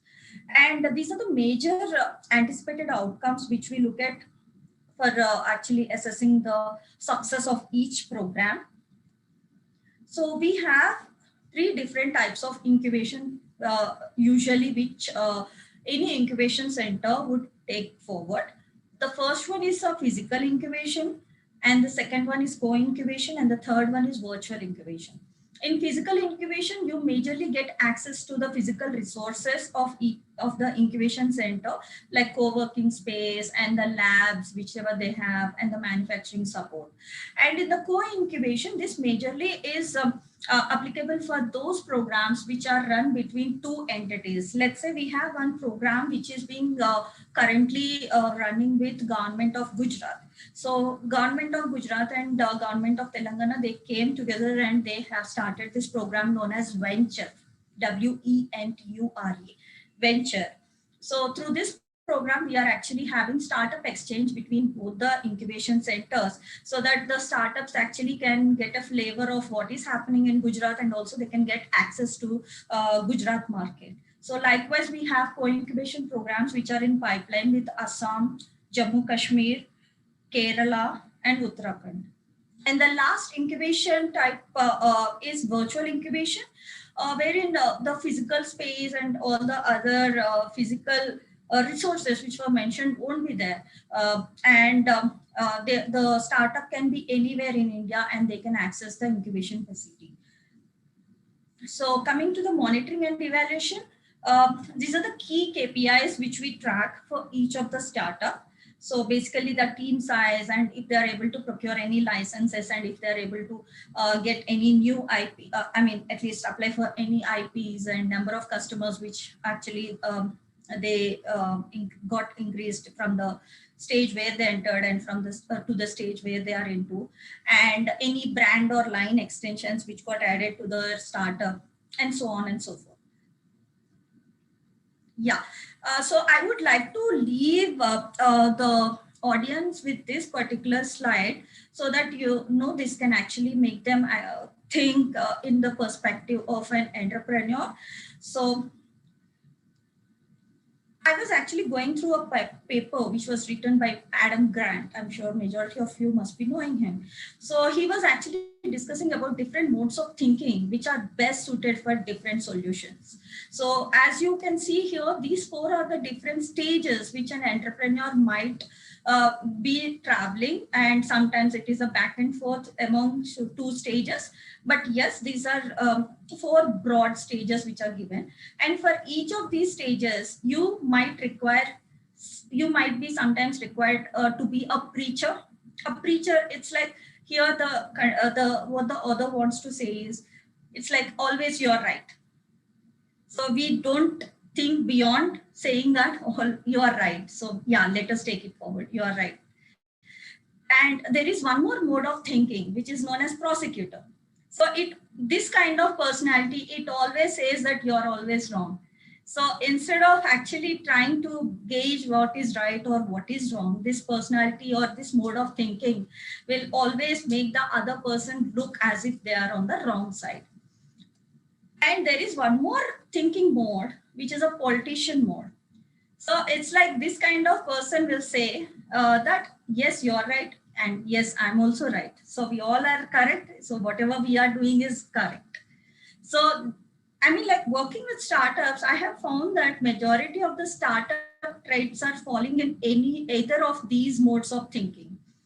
And it is observed that the first three mindsets of preacher, prosecutor, or politician, if an entrepreneur is having this kind of mindset, they won't be able to change their minds. So there is one more mindset, which is of a scientist kind of mindset, wherein you will build in that curiosity over your conviction.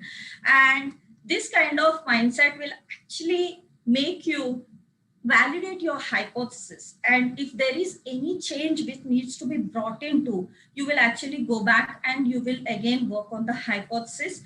And it is like, so it is a kind of like a iterative mechanism which you do, so that you will find that particular problem statement or the any matter for that matter which is pertaining to startup in a very what you call the scientist mode and validating your hypothesis.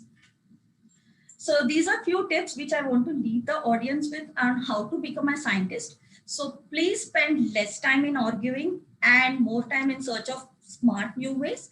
And also surround yourself with people who can challenge your thinking. Yeah. Thank you. And any further questions, I'm okay to take that forward. Thank you so much, ma'am, for encouraging our students and giving in details about we have. And I hope students will can get good mentorship from we have. So, ma'am, like we have last question. Could you please share a few success stories of startup which began with we have? Yeah. So one of our startup, actually she started with an idea of making a bakery product, but she was not aware on what to make and how to go about that. So she actually came with this problem that I'm not able to increase my sales. So that's where we have come up with a curated goal assessment, goal setting stage for her. And now the lady is actually earning more than 5 lakhs per month. So you can also find her in Instagram and other places. Her Laura's Basket is the name of the startup. And coming to the tech side, so we have one startup who actually started up something which for RFPs, when we want to actually explore, there is no particular place where any of us can go and get more knowledge or can file for them. So that's where this startup has come up with her own app, which can take things forward. And I would leave you all with one last success story, which actually had which was grounded in Nirmal district. So this lady, she actually came up with making 3D structures, 3D sustainable structures, buildings. So her target audience were the urban group. So during COVID times, she actually thought that urban side is not working, so how can we make things forward? So there we actually worked together, and then we found out that actually these things can be taken to the tier 2 and tier 3 cities where there is a shortage of labor and the resources as of now due to COVID times. So that's where this lady was connected to Nirmal district administration, and they gave her an order for Anganwadi centers to be built in there. So she has made the Anganwadi center within 20 days using the 3D sustainable model. And now she bagged order for another 7 more Anganwadi centers to be built. That's very interesting, ma'am. Thank you so much for sharing the success stories, which it will help the students to get encouragement and get motivation. Thank you so much, ma'am. Thank you. Thank you for giving this opportunity. Looking forward. Over to you, Amreen, ma'am. Thank you, Ms. Poppy. Thank you, Ms. Sridevi, ma'am. We may get back to you at the end of the session for general discussion. We'll move on to the next panelist, who is our esteemed alumni member. And I request Dr. Purnima to please take over the session. And the next session will be Ms. Farheen Taiba. Ma'am, over to you.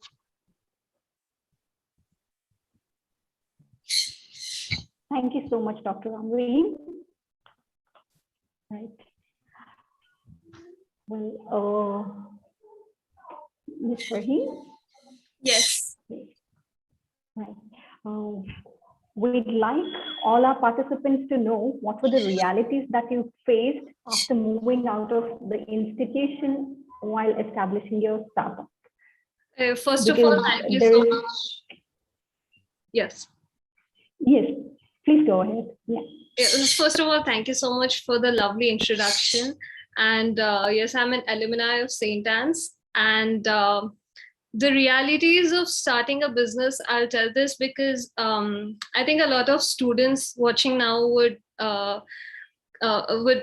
maybe relate after graduating, is that being an entrepreneurship is not, it's an ordeal. It's not a fairy tale, you know, and it's like, because people, you see, we youngsters, we are always on our Instagrams and we are always on our YouTube, and we see all this glitter and shimmer of being an entrepreneur, and everybody wants to be an entrepreneur, but you should never start up a business thoughtlessly. If you really have a passion for something, and if you think you can dedicate that amount of time and resources and that amount of you need to have that amount of passion to do to establish a business, and then to make it a success is again a different story.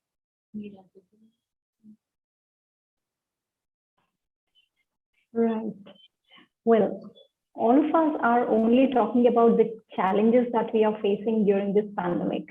But do you see any opportunities which our students and young participants can actually look at who want to be taking up entrepreneurship plunge? Definitely. I think, see, if you want to start up a business, you can find an opportunity anywhere. You know, it's because anybody can do business. It's not a God gift. It's not something that, you know, it's not something natural. It's something you learn eventually. Even, you know, because me being, you know, I'm from a Gujarati household, so I've seen business since I was a child. Around the house, everywhere around me, everyone is doing business. So being an entrepreneur, you can find opportunities at any point of time in your life, no matter what the situation is. Now we have this pandemic, you know, we are going into the third wave, and there's a lot of ordeal going on. But then again, there's also an opportunity that's online, because everybody is on their phones and laptops now. So this is an opportunity for people who want to start up something online. For example, you have the lovely soap venture that was established online. It's basically online. So online businesses are really booming. And the other thing is the businesses which most of the freshers think about is the businesses that they see in the front line. They don't think about the back line. For example, you've got logistics. Nobody thinks about logistics as much, but it's the backbone of any economy if you think about it, right? Then you've got banking. Like, you can start up some kind of monetary institution, but nobody thinks about that. I think you still have some kind of hope in that kind of stuff. You can definitely choose to do business in a lot of different things rather than just the frontline businesses that you see on Instagram and stuff. So yeah. One last question.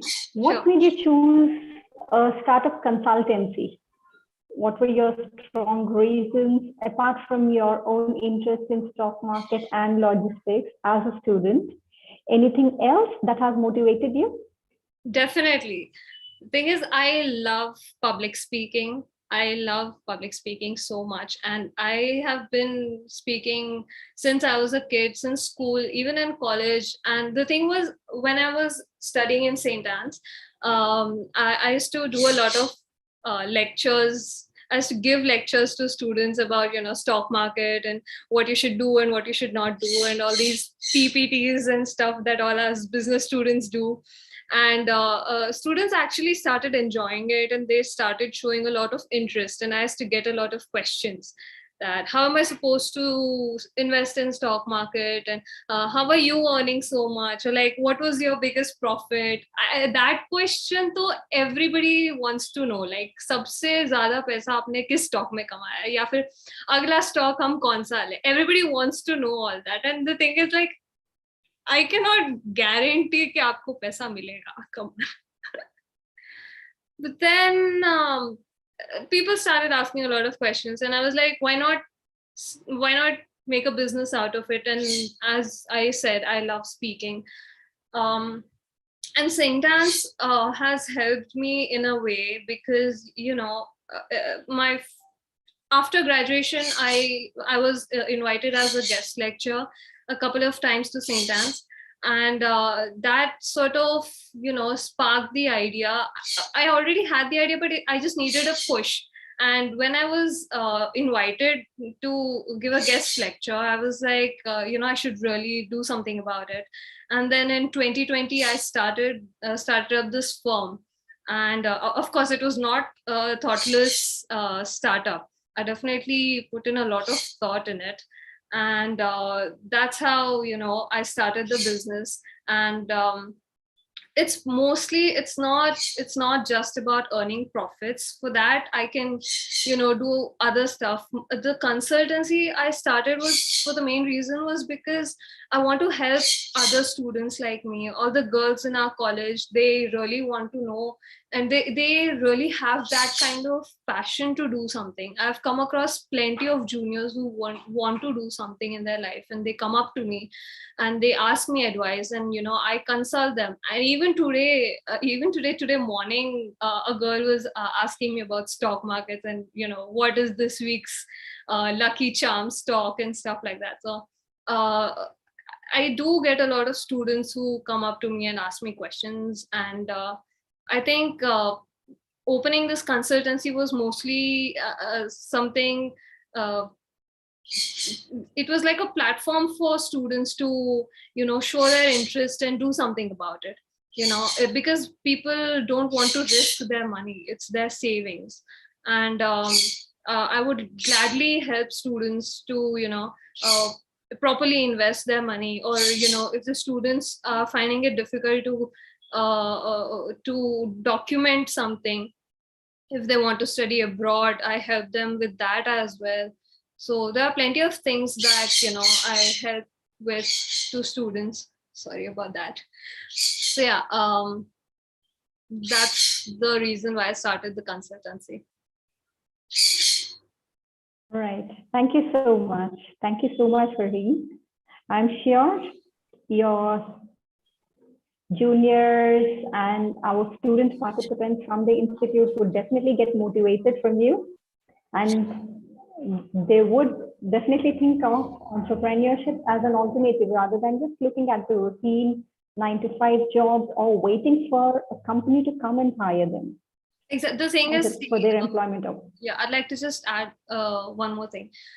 The Sure. problem that most of us youngsters face when, after graduating is like, idea hai business ke liye, we have the resources, we have everything, but the thing is like, it's still risky, doing business is risky. So, and college placement de rahi hai, but then I don't want to do job, but there's security there, and then maybe future may they won't hire any freshers. Like, what should I do? That is one thing that nobody can help you with. That it's like something you need to make a decision for yourself, and that's the biggest problem that I and most of my friends have faced and are facing and will face in the future. The thing is that is the decision that you need to make. A lot of people who come to me for consulting ask me, I have an opportunity at this company. It's a 9-to-5. It's not my passion, and I know I won't be happy there. The thing is, then again, it depends on you, mental health or finance. Because when you start up a business, you cannot expect that you'll be buying a BMW in your first month of business. That's too unrealistic. You need to put in work. 9-to-5 is just working 9-to-5, but when you start up a business, it's 24 hours grind. It's always behind, it's always on the back of your mind कि आपको ये करना है. You need to submit that document in Mi-Seva, you need to go there. And then again, when you're a youngster, when you go to these government offices and stuff, people just don't, they always focus on, older people, पहले उनको priority देते हैं. So that is also one thing that I have faced here in Hyderabad. Okay. Good to know your experience, and I think it will inspire all the participants that we have with us. Thank you so much. Thank you. Dr. Amreen, should we move towards the general discussion? Yes, ma'am, because we are running out of time. I think we can choose some questions which are really important for the entrepreneurs. So please throw it open, ma'am. Sure. Now let us move forward to the last leg of our panel discussion. I'll be just putting forward certain questions. Any of the panelists who feels like answering is welcome. It is open to all of you. First of all, my question is relating to the incubation centers and innovation centers that we are encouraged to establish in the institution. What do you think is the role of such incubation centers in shaping up future entrepreneurs? How significant will they be down the line?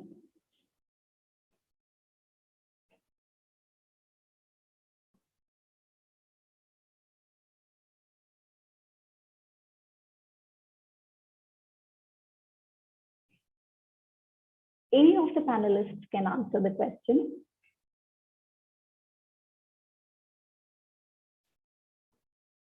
Yes, Sridevi, ma'am.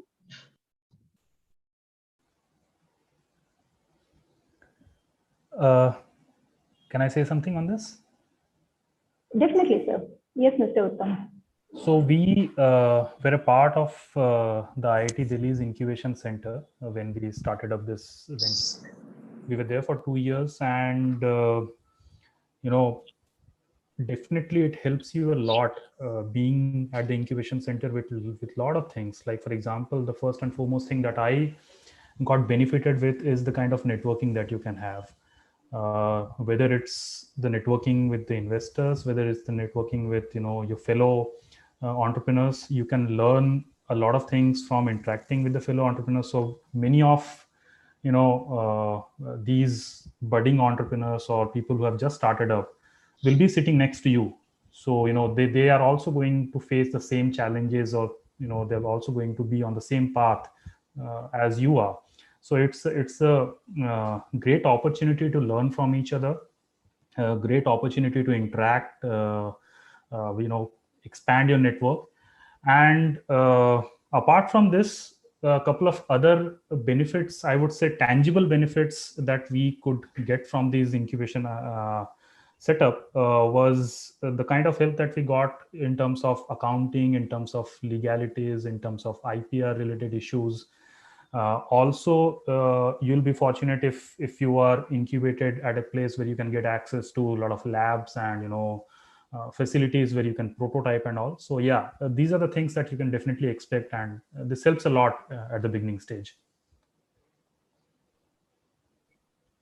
Thank you so much, sir. Yes, Sridevi ma'am, I guess you wanted to add a few points on that.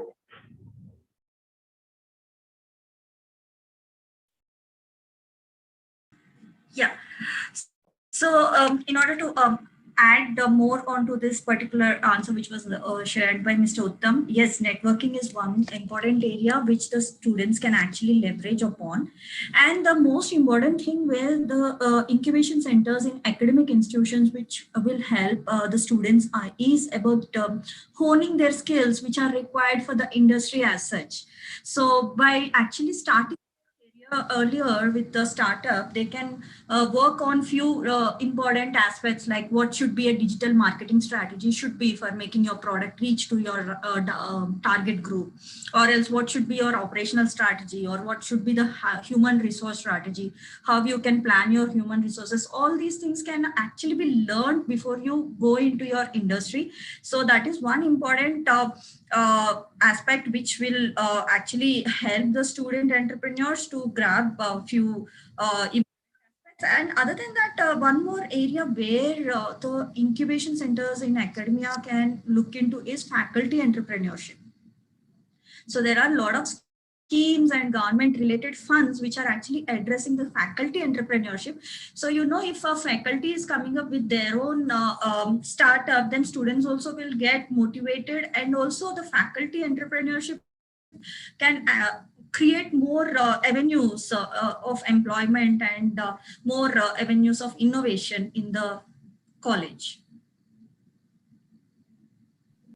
Surely, ma'am, surely. Because that is one aspect that we generally don't touch upon. We only look at the student participation when it comes to entrepreneurship or making use of incubation facilities. But definitely, as you've said, even faculty as a participant is significant. A quick comment from the panelists on the general mistakes that you come across, which the budding entrepreneurs make, according to you.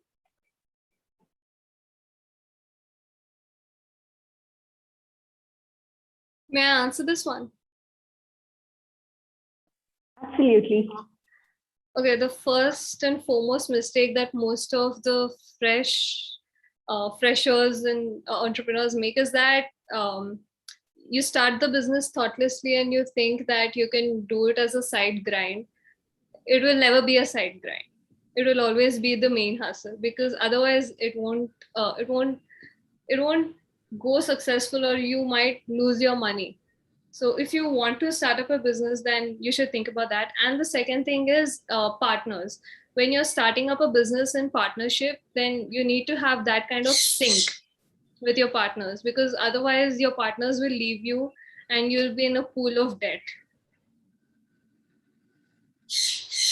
Okay, that's interesting. Yes. So yeah, from the incubation side, if I have to answer this question, the major areas where we found, more challenging to enable the women startups is they get sometimes more emotionally attached to the startup.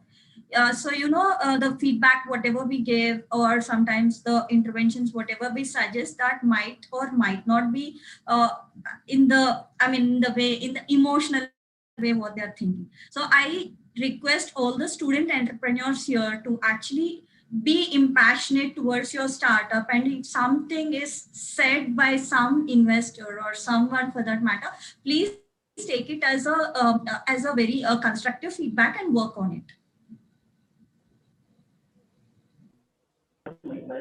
Can I say something? Yes, Mr. Uttam. Yes. So I completely agree to this point. I personally feel that the first and foremost mistake that we do when we start up, or even at a later stage in our life, is that we fear of making a mistake, and once we have made a mistake, we don't celebrate it.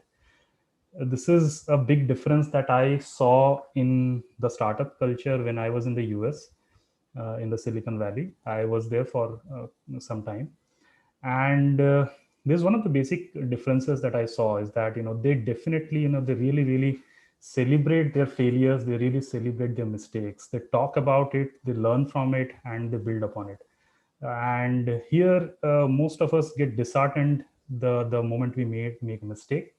That should not be the case. You should not have that fear of making a mistake. If you are not making mistakes, that means that you're not trying enough.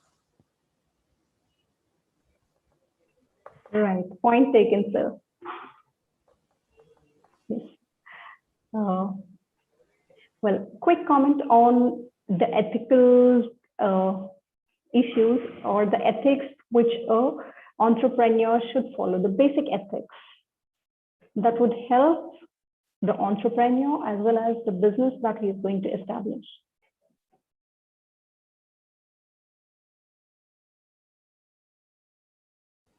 I think it's about being honest to yourself. Believe in yourself, being honest to yourself, and do what you love. That's what is my fundamental thought. Right, right, sir. I'd also like to answer this question. Absolutely. Yeah, the ethic is, I think, one thing that a lot of entrepreneurs need to be aware of is to treat your staff properly. Give them enough salaries, give them enough work offs, give them enough breaks, and treat them as people, not just as resources. Thank you. And also another point that I would like to add is be true and honest of what your product does or what you are actually doing. So it's not like you say that this works in this way and then which really doesn't work. So like it's very easy. I mean, business is not something that you just make your product too big and then you can't win the heart. So an honest customer comes back to you if they really are happy with your product. So that actually speaks your honesty and how are you running your brand ethically. Thank you. Welcome, ma'am.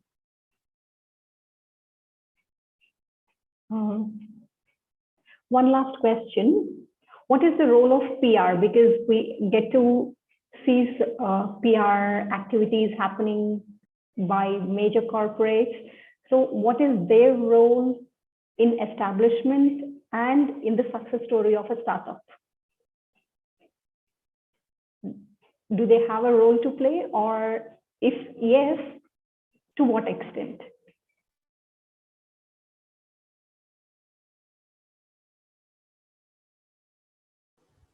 So I feel PR for a big enterprise versus a small one is very different. For people like us, since we have limited resources, time, energy, everything, right?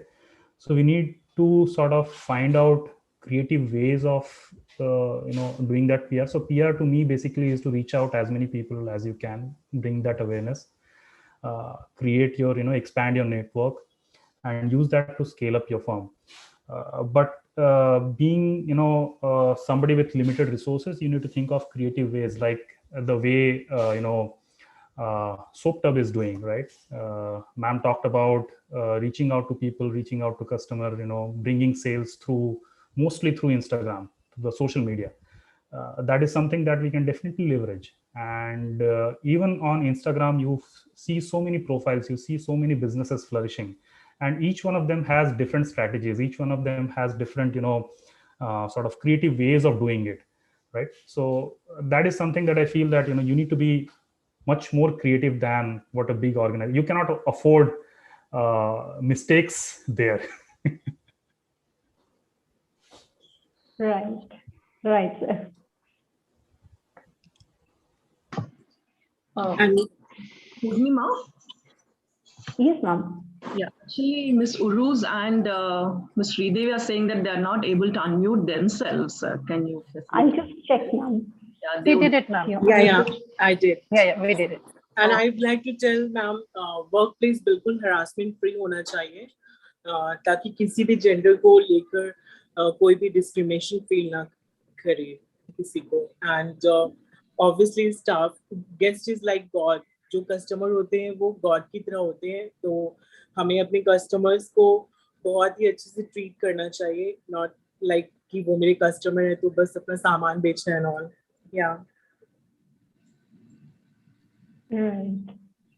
बिल्कुल ma'am, business बढ़ाने से पहले अपना सोच बढ़ाएंगे, अच्छा करेंगे तो फिर बिजनेस अपने आप बढ़ेगा. बिल्कुल ma'am. And also, I want the entrepreneurs and to. time. Yes, please, Miss Uruz. No, please. Yeah, thank you. So I also would like the entrepreneurs to spend on social media and on their PR as per their startup cycle. So if they are very early stage, I urge them not to put in so much of money just on bringing some influencer or some brand ambassador onto their startup. You might have to come up with a lot of buzz creating campaigns and on your own, or else maybe you can engage some small digital agency. But going forward, once you have confidence and you have gained the traction as well as revenues, then you can think of some big plans. Right, ma'am. Right. Yeah. Purnima, actually one participant who is a researcher on startups, she would like to. Yes, ma'am. Lily Consult. Yes. Is she unmute? And she also has just an inquiry that can she get Ms. Sridevi's number, contact? Sure, ma'am, you can share with her. Yeah, be right. You can share also, it would be good. In whatever way you want, ma'am. Ms. Lily, if you are there, maybe you can just post your question again. I think there are a couple of questions, ma'am, in the chat box also. Yes. Kindly take them. Punna, ma'am, will you check it, ma'am, or should I go ahead? Well, Lily, one of our participants who happens to be a research scholar, has a question wherein it's between the difference between challenges and problems a startup entrepreneur faces. Is there a difference between a challenge and a problem? If so, how can we differentiate?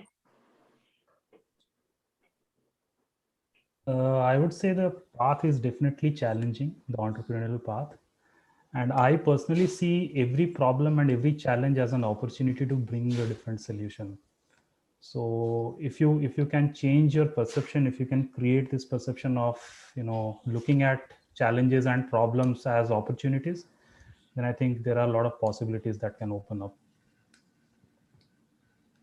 Also, you need to be really creative when you face problems. Being a entrepreneur to small businesses, you need to be creative to solve these problems. Usually they are opportunities, but then you need to like dimag ghisna padega thoda aapko. Right. Right. And I do keeping myself updated with the latest version or latest trend something. Yeah, time to time जो trending में होता है तो वैसा business को भी देना चाहिए. So that. Okay, ma'am. Purnima, may I ask one? Okay. Definitely, ma'am. Please go ahead. Thanks to all the panel members for giving your thoughts to our students, sharing your expertise and experience. My simple doubt is a startup should be a new one which is not existing in the market, a startup idea.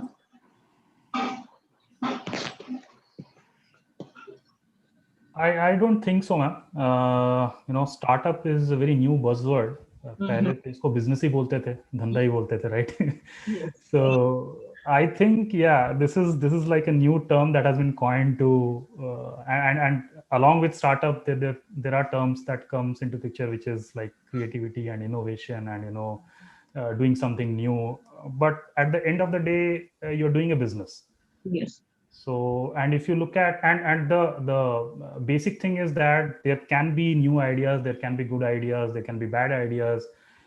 People who will succeed are the ones who can implement those ideas in in an effective way. So that's the key thing. How do you implement that? How do you make that idea into reality? Yeah. Be it new, be it old, doesn't matter. I feel. Okay. Thank and you. also here, to add to Mr. Uttam, and also I would like to bring the conversation on the Amazon and Flipkart. Amazon and Flipkart is giving, they are also having the beauty products. Then why Nykaa is actually making a very big and huge margins and revenues. And they are also having the furniture. Then Pepperfry and Urban Ladder are coming and they are having their market. So it all depends on the strategy and how we go about it, your target marketing and how you are positioning your product. And definitely the problem and solution has to be very strong enough. So this the value proposition can be very different, and that can be the differentiating factor. Yes. True. This will answer maybe some participants who are having doubts that should I really innovate a product, or maybe something is there somewhere in the world and it's not in Hyderabad or in Telangana state, they can bring it here. Yeah, Fareen. Be careful of the copyrights. Yes, of course. Yeah. Definitely. Just one question to Ms. Sridevi. Can I? Yes, yes, ma'am. I mean, to access your facilities and all what you are giving the benefits to the students or whomever, should we have a collaboration through our institute? Sure, ma'am. You may please write back to us. Required thing or? Sorry? Is it a necessary thing to have a collaboration? Actually, please write whatever your thoughts are on this particular student entrepreneurship. Then have a discussion internally and we will get back to you. We will actually find out what are the synergies which can work for both of us. Yes, thanks. Because right now we have programs on data science and data analytics. So you mentioned that you can mentor those on these aspects. So as an institute, we are interested into it. Sure, ma'am, sure. Thank you. Thank you.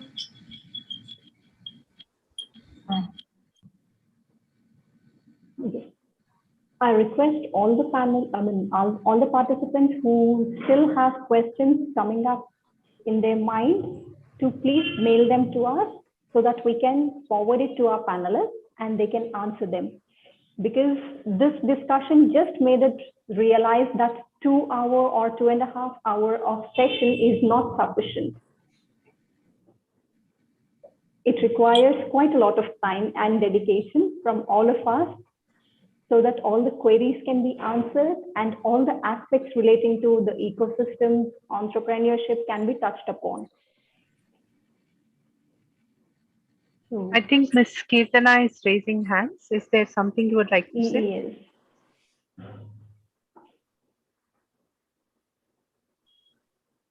We do have 2 questions, ma'am. Should we address it before we wind up? Just last 2 questions. No, ma'am. We will. It's by Miss Kirtana only. Maybe that's the reason she raised her hand. It's why is business plan important and who should write it? That's a question from Miss Kirtana. Why is business plan important and who should write it?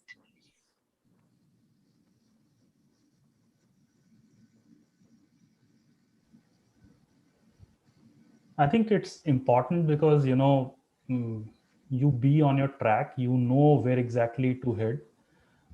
You chalk out your plan, and you are the best person to write it down because you have the idea, you know whom you want to cater, what's the kind of problem that you're going to solve and how you're going to solve. So writing down a business plan will give you a lot of clarity on all of these things, and I suggest that detail it out as much as you can. Think about the users, think about the customers, think about the ways and means through which you will be generating the revenues.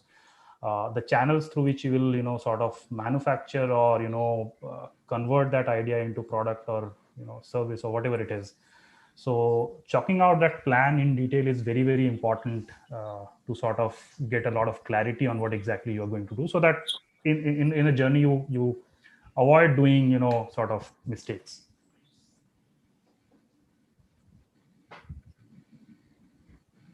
Right. So last question, we'll just address it. Starting a startup with zero experience may face the problem of underconfidence. So, how can we overcome the fear of loss and underconfidence? It's from a participant student.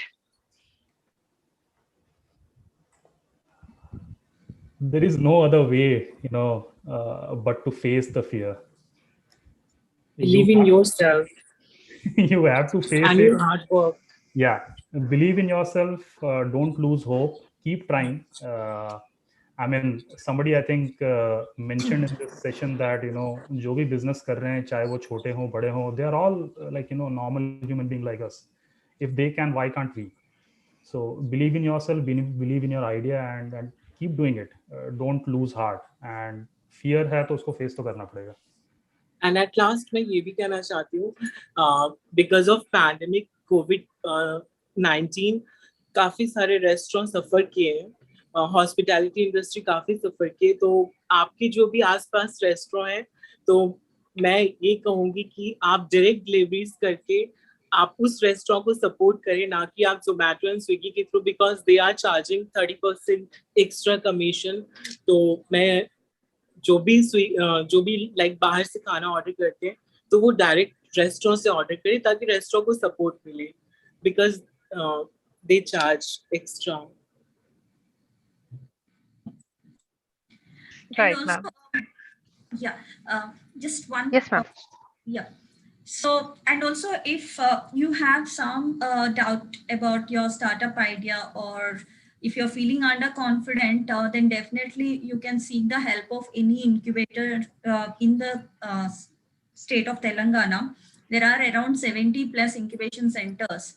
So you can reach out to them, that will actually help you streamline your thoughts, and wherever you're getting stuck, they will come and help you out, because they had seen so many startups journey in their ecosystem. So that will actually help you also in bringing new network into your startup, and as well as taking your startup forward. Right, ma'am. And also, the person mentioned something about zero experience. So, आपको startup के लिए you don't need experience. You just need to be focused and passionate enough to learn stuff, and you will be learning throughout the time. So it's not like you need to have experience to start up anything. And loss is inevitable. Loss तो आपको कभी ना कभी होगा ही when you are establishing a business. This should be a factor that you consider when you start up the business. कि loss तो होने ही वाला है. You must be prepared for that. And when Present में इतना loss है. Yeah. So loss तो होगा ही. I just अगर profits ज़्यादा हो गए तो that would be a surprise. Unacademy is a best example for the zero and which they started in a new arena. As you might all be knowing about Roman Saini, who actually had quit his civil services and he entered into this particular business. And when he entered, he was having zero experience. But now, if you see, Unacademy is one of the biggest startups in India. So, as we were mentioning in the earlier question also, your value proposition and your business plan should be quite detailed enough so that you have your journey map clear.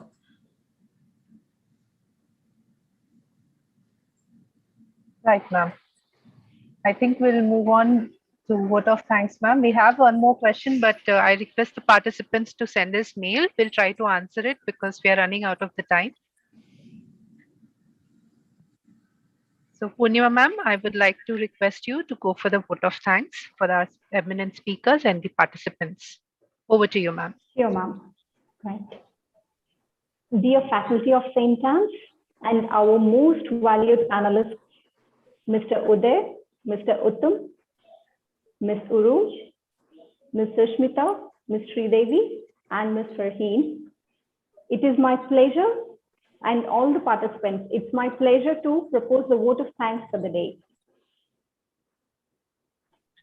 On behalf of St.Ann College for Women, Hyderabad, our beloved principal, Dr. Sister P. Amrita, Deans, IIC team, and the organizing committee, the IPR cell, and on my own behalf, extend a very heartfelt vote of thanks to all the panelists who have dedicated their time in trying to understand, make us understand the ecosystem that is available to us and help us look at how the journey of startup is. Thank you for sharing your experiences and valuable information on this subject, sir. And this information is just going to be the starting point for all of us, and more so for the participants and faculty who want to establish a startup by themselves, if not right away, in the coming future. A very big thank you to all of you. And I'm also grateful to our principal sister, IIC President, Dr. Venugopal sir, Vice President, Shrikala ma'am, and IPR Cell Coordinator, Dr. Karunisa Amreen, and the entire organizing team, and most importantly, all the participants who have made this session very interactive and fruitful for all of us. Thank you, one and all. And like I said a little while earlier, this just made us realize that we need to have a session again so that we can look into this concept with more depth. Thank you, everyone. Thank you so much. Thanks to everyone. Thank you. Thank you, everyone. Thank you so much. Most welcome, ma'am. It was our pleasure. Same here. A quick message to the participants. We have shared the feedback link in the chat box. Kindly fill the feedback form and you would receive an e-certificate which would be automatically generated in your Gmail or whichever is the registered mail in the feedback form. And we have a lot of thank you messages coming for all the panelists. Thank you so much on behalf of all the participants. We also received a compliment for Miss Uruz, ma'am. One of our students has texted that, ma'am, you're truly inspiring to all of us. Thank you so much. We'll go for the national anthem, ma'am. Yes. I request everybody to raise for the national anthem.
Shubh